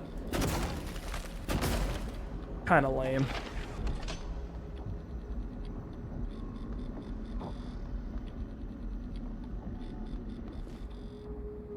Where's Calvino? He's upstairs. He's up there somewhere. Can we climb up? There we go. Ooh, shit. Spare parts.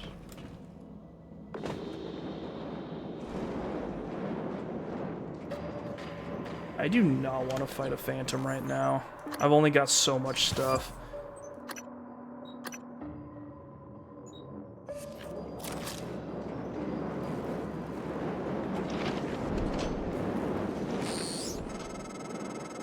Side of the lab was breached. Hard vacuum. No gravity. Well, there's an exterior airlock in the machine shop you could use to reach him. You'll have to upgrade your suit with a propulsion system first. God, just fucking barriers upon barriers. Our tax fabrication plan. God.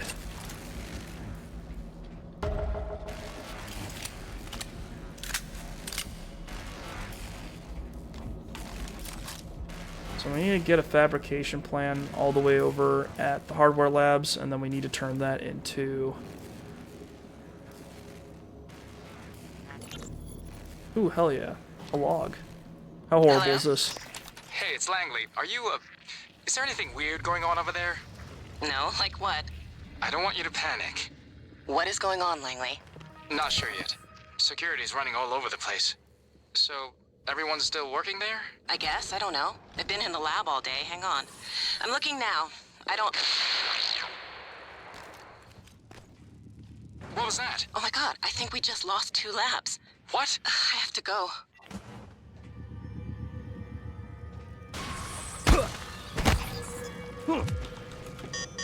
Obstruction detected. Please clear aperture of debris.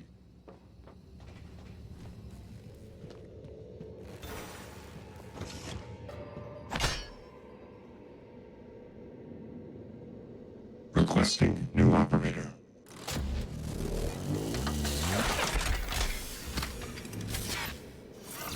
TranStar Pyramid 490 medical class operator ready to deploy. Please stand clear of aperture. Thought I'd run into you at some point. Diagnosing bruising, abrasions, fatigue. Nothing life-threatening. I'll have you feeling better soon. Thank you, sir. Please fill out a patient experience questionnaire. No, I'm good. I'm good. I don't need it. I'm all right. These little head crab guys remind me of the dumb Apollo 18 moon spiders. No idea what you're talking about. Obstruction detected. Please clear aperture of debris. These mimics do not like what I'm serving here. They just don't. They just don't. They don't even want to attack me. They don't even try.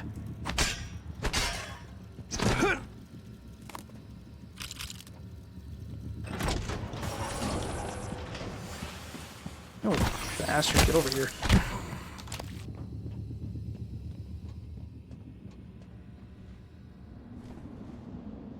Alright. We're in the machine shop. Where you can buy machines, clearly. Okay,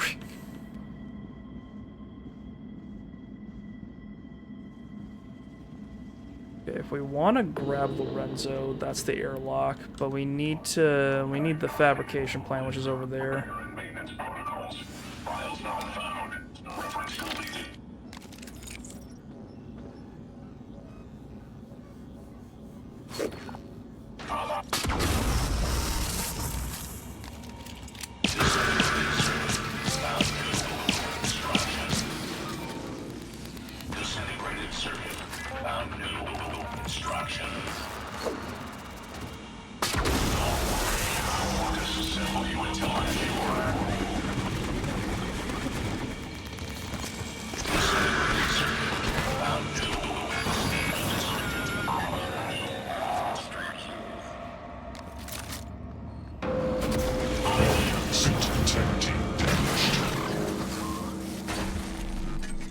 Jesus.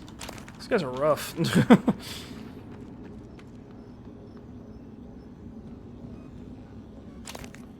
Give me Q-beam stuff, but I don't have a Q-beam. That's unfortunate.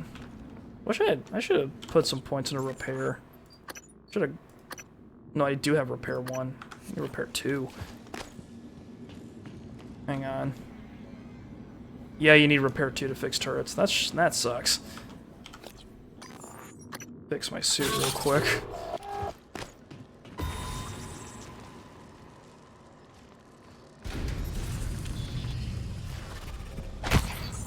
Yeah, you're stuck, motherfucker. Nothing to hide as.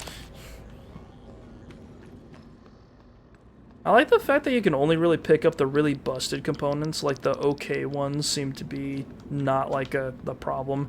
So it's just like... So it gives me the impression that Morgan doesn't give a shit about stuff that isn't broken. Like, he sees a perfectly fine, pristine coil, and he's like, yeah, I don't want any part of that. But he sees a completely destroyed one, he's like, yeah, that's perfect.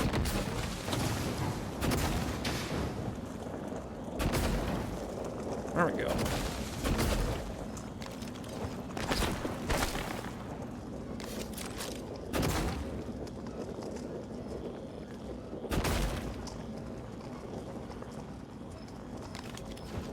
Little left to do. I fix this thing. Repair 3? It's hard. What do these people want from me?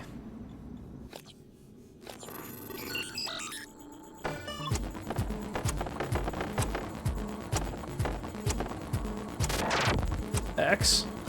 It's a different button each time? That's mean.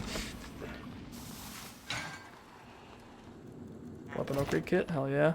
Clive, we need to up the reload speed on the glue cannon. The actuators are slow on this thing.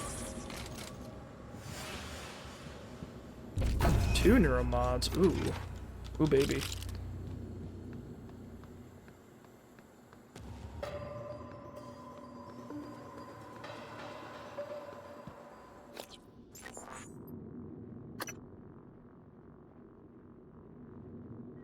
Would like physician.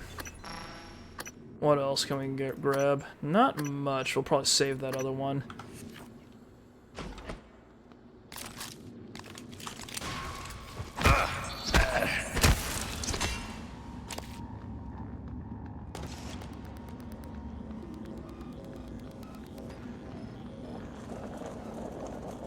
I don't know about you guys, but I think the funniest fucking emotion to see on a non-human creature is confusion.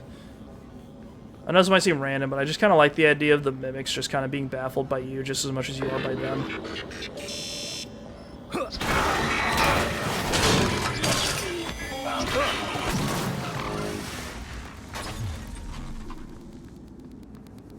Because it's like, I don't know if you guys have ever seen an animal confused by something. Like whenever people put giant mirrors up in the jungle, and then you see like gorillas staring at themselves and stuff like that, I always find that funny. I think that's great. Hell yeah, some recyclers. We're back, baby. This is what I like to see.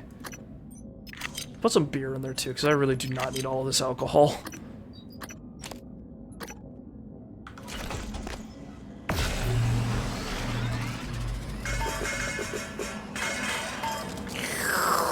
Hell yeah. Let's, hang on. Auto sort. Ooh, best button. The best kind of button.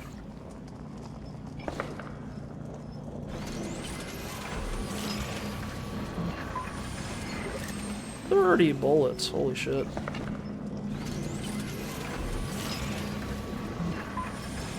What I like to see.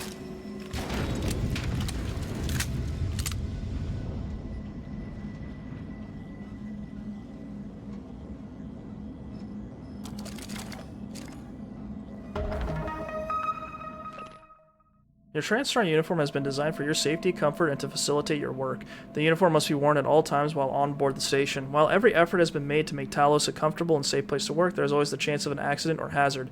Departmental assignments can be determined by uniform style and color.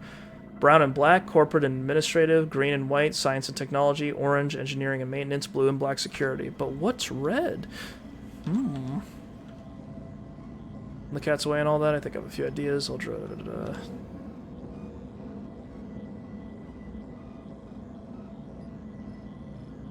Okay.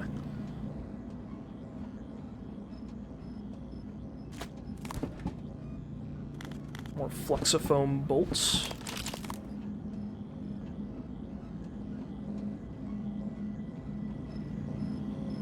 We got more junk. More junk in the trunk.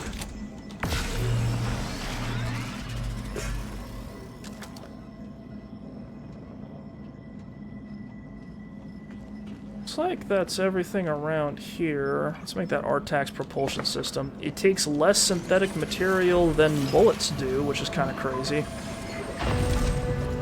Hell yeah. A space pack.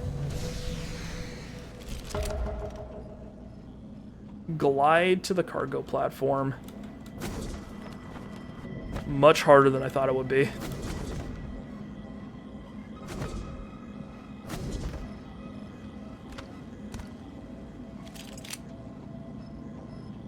I think I need a little bit more. Oh, okay. Made it work. Luckily, Morgan's got long arms for a protagonist. Oh, and this is an alternative way to get into the room. Got it.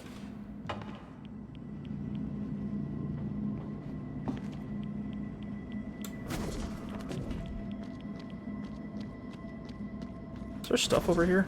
Hell yeah, there is. What you got, Peter Coleman? You got a Neuromod. And a friend.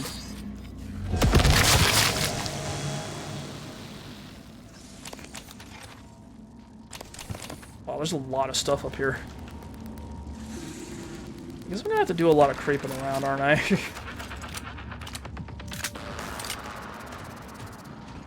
is a loot and scoot game, is what it is.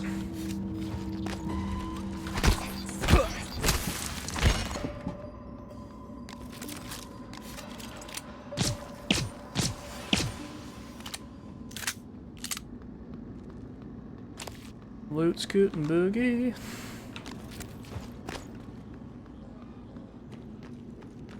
Alright, Lorenzo, let's go get you.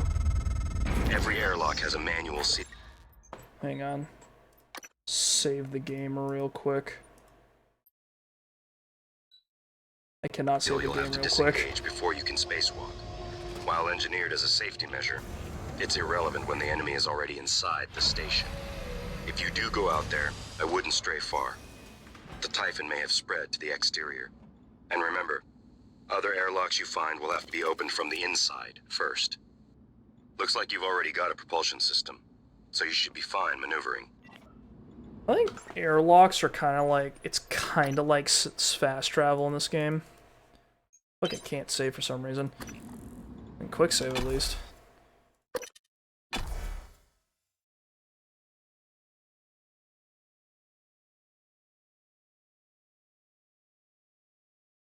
Largest known structure in space built by humankind. Ooh. Microgravity detected. Oh, yeah, we can see our helmet. All the fucking little angles. Microgravity. Your TranStar suit is equipped with a propulsion system to navigate the harsh environment of space. To navigate in 0G, use WA or D to thrust and shift to boost thrust. Press Q and E to brake. You can press space to ascend and C to descend. You can hold E or Q to roll. Yeah.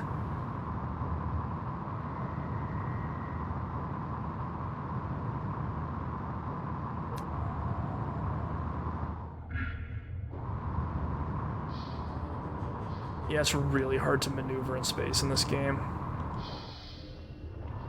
Human corpse, human corpse. Dr. Calvino's workshop. Where's Calvino himself? There's Psychotronics. Welcome to space, boys.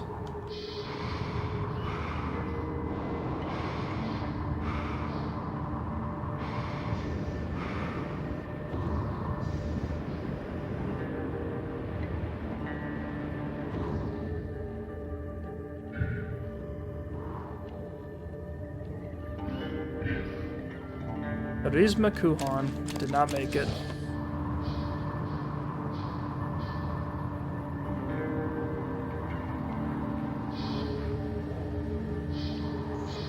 Alright, let's not get too crazy with exploring space. I really dislike navigating 0G. I need to remember the Q and E's to brake. I'm gonna forget that when we come back to this game later, and it's gonna fuck me up.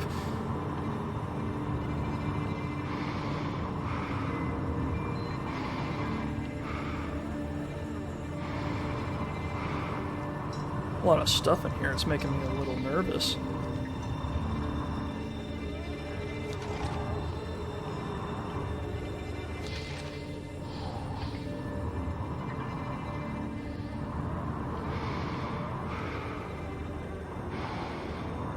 Transcribe. This is...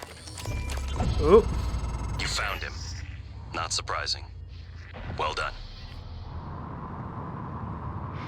You interrupted Mr. Lorenzo's final words. Hang on. I want to hear him. Data.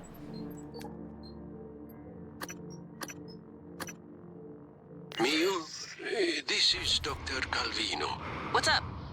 I'm feeling ill. I'm not myself today. I think I won't be in for my shift at all. Okay. Do you still want me to finish this array? I fabricated a shit ton of glass. Array? I don't recall. You asked me to set up a new array. You must have misunderstood. Are you... Honestly, I prefer if you left my experiments alone in my absence. Well, look, I have a message you left me. Seriously, I would not have made all of this if you hadn't... No, of course. I remember now. Let's just, for the time being, it doesn't matter. It doesn't matter? Let's talk about it tomorrow.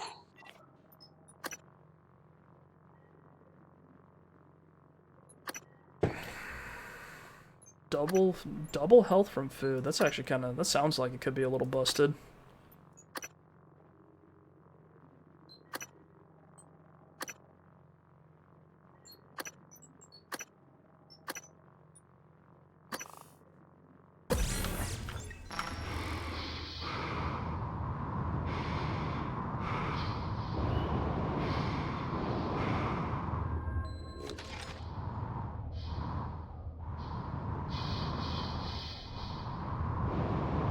Alright, let's get back in. I want to get to Calvino's workshop and get this and get finished up for today. Not gonna lie, I kind of need to take a dump. And I wanna get this done because I don't want to take like a break right at the end of the stream.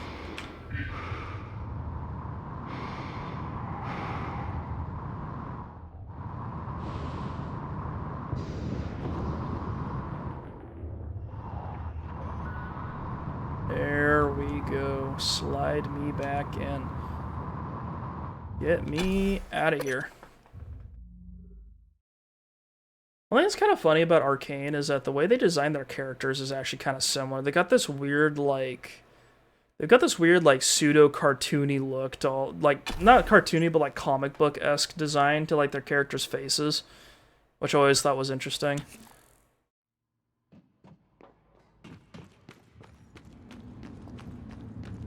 Oh, one thing I forgot to mention. This isn't, like, on topic or anything, but one thing I forgot to mention is that, like, there's a...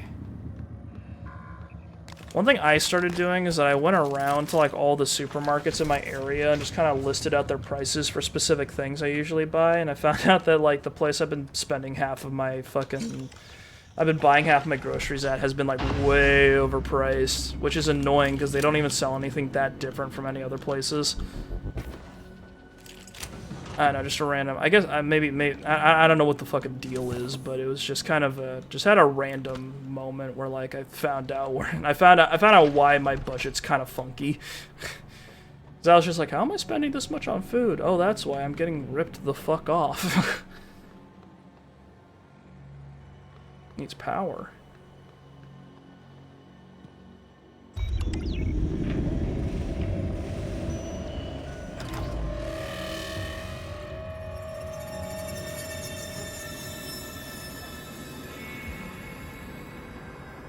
Okay, you know what? This is probably going to lead to some story stuff. I can't make a new save for some reason. I'm going to quick save real quick, and I'm going to call it for today. So, thank you very much for coming. Nice long stream. I wanted to, like, I went on way longer about Summer Games Fest than I was planning to, so I decided to just stick around for, like, as long as I could stomach to play some Prey, since that's what I agreed to do. Tomorrow, we're going to be playing Infinite Wealth. I think I'm going to delay the stream by like a couple hours to like 2 or 3-ish, just whenever, like, a little bit after the Ubisoft Forward,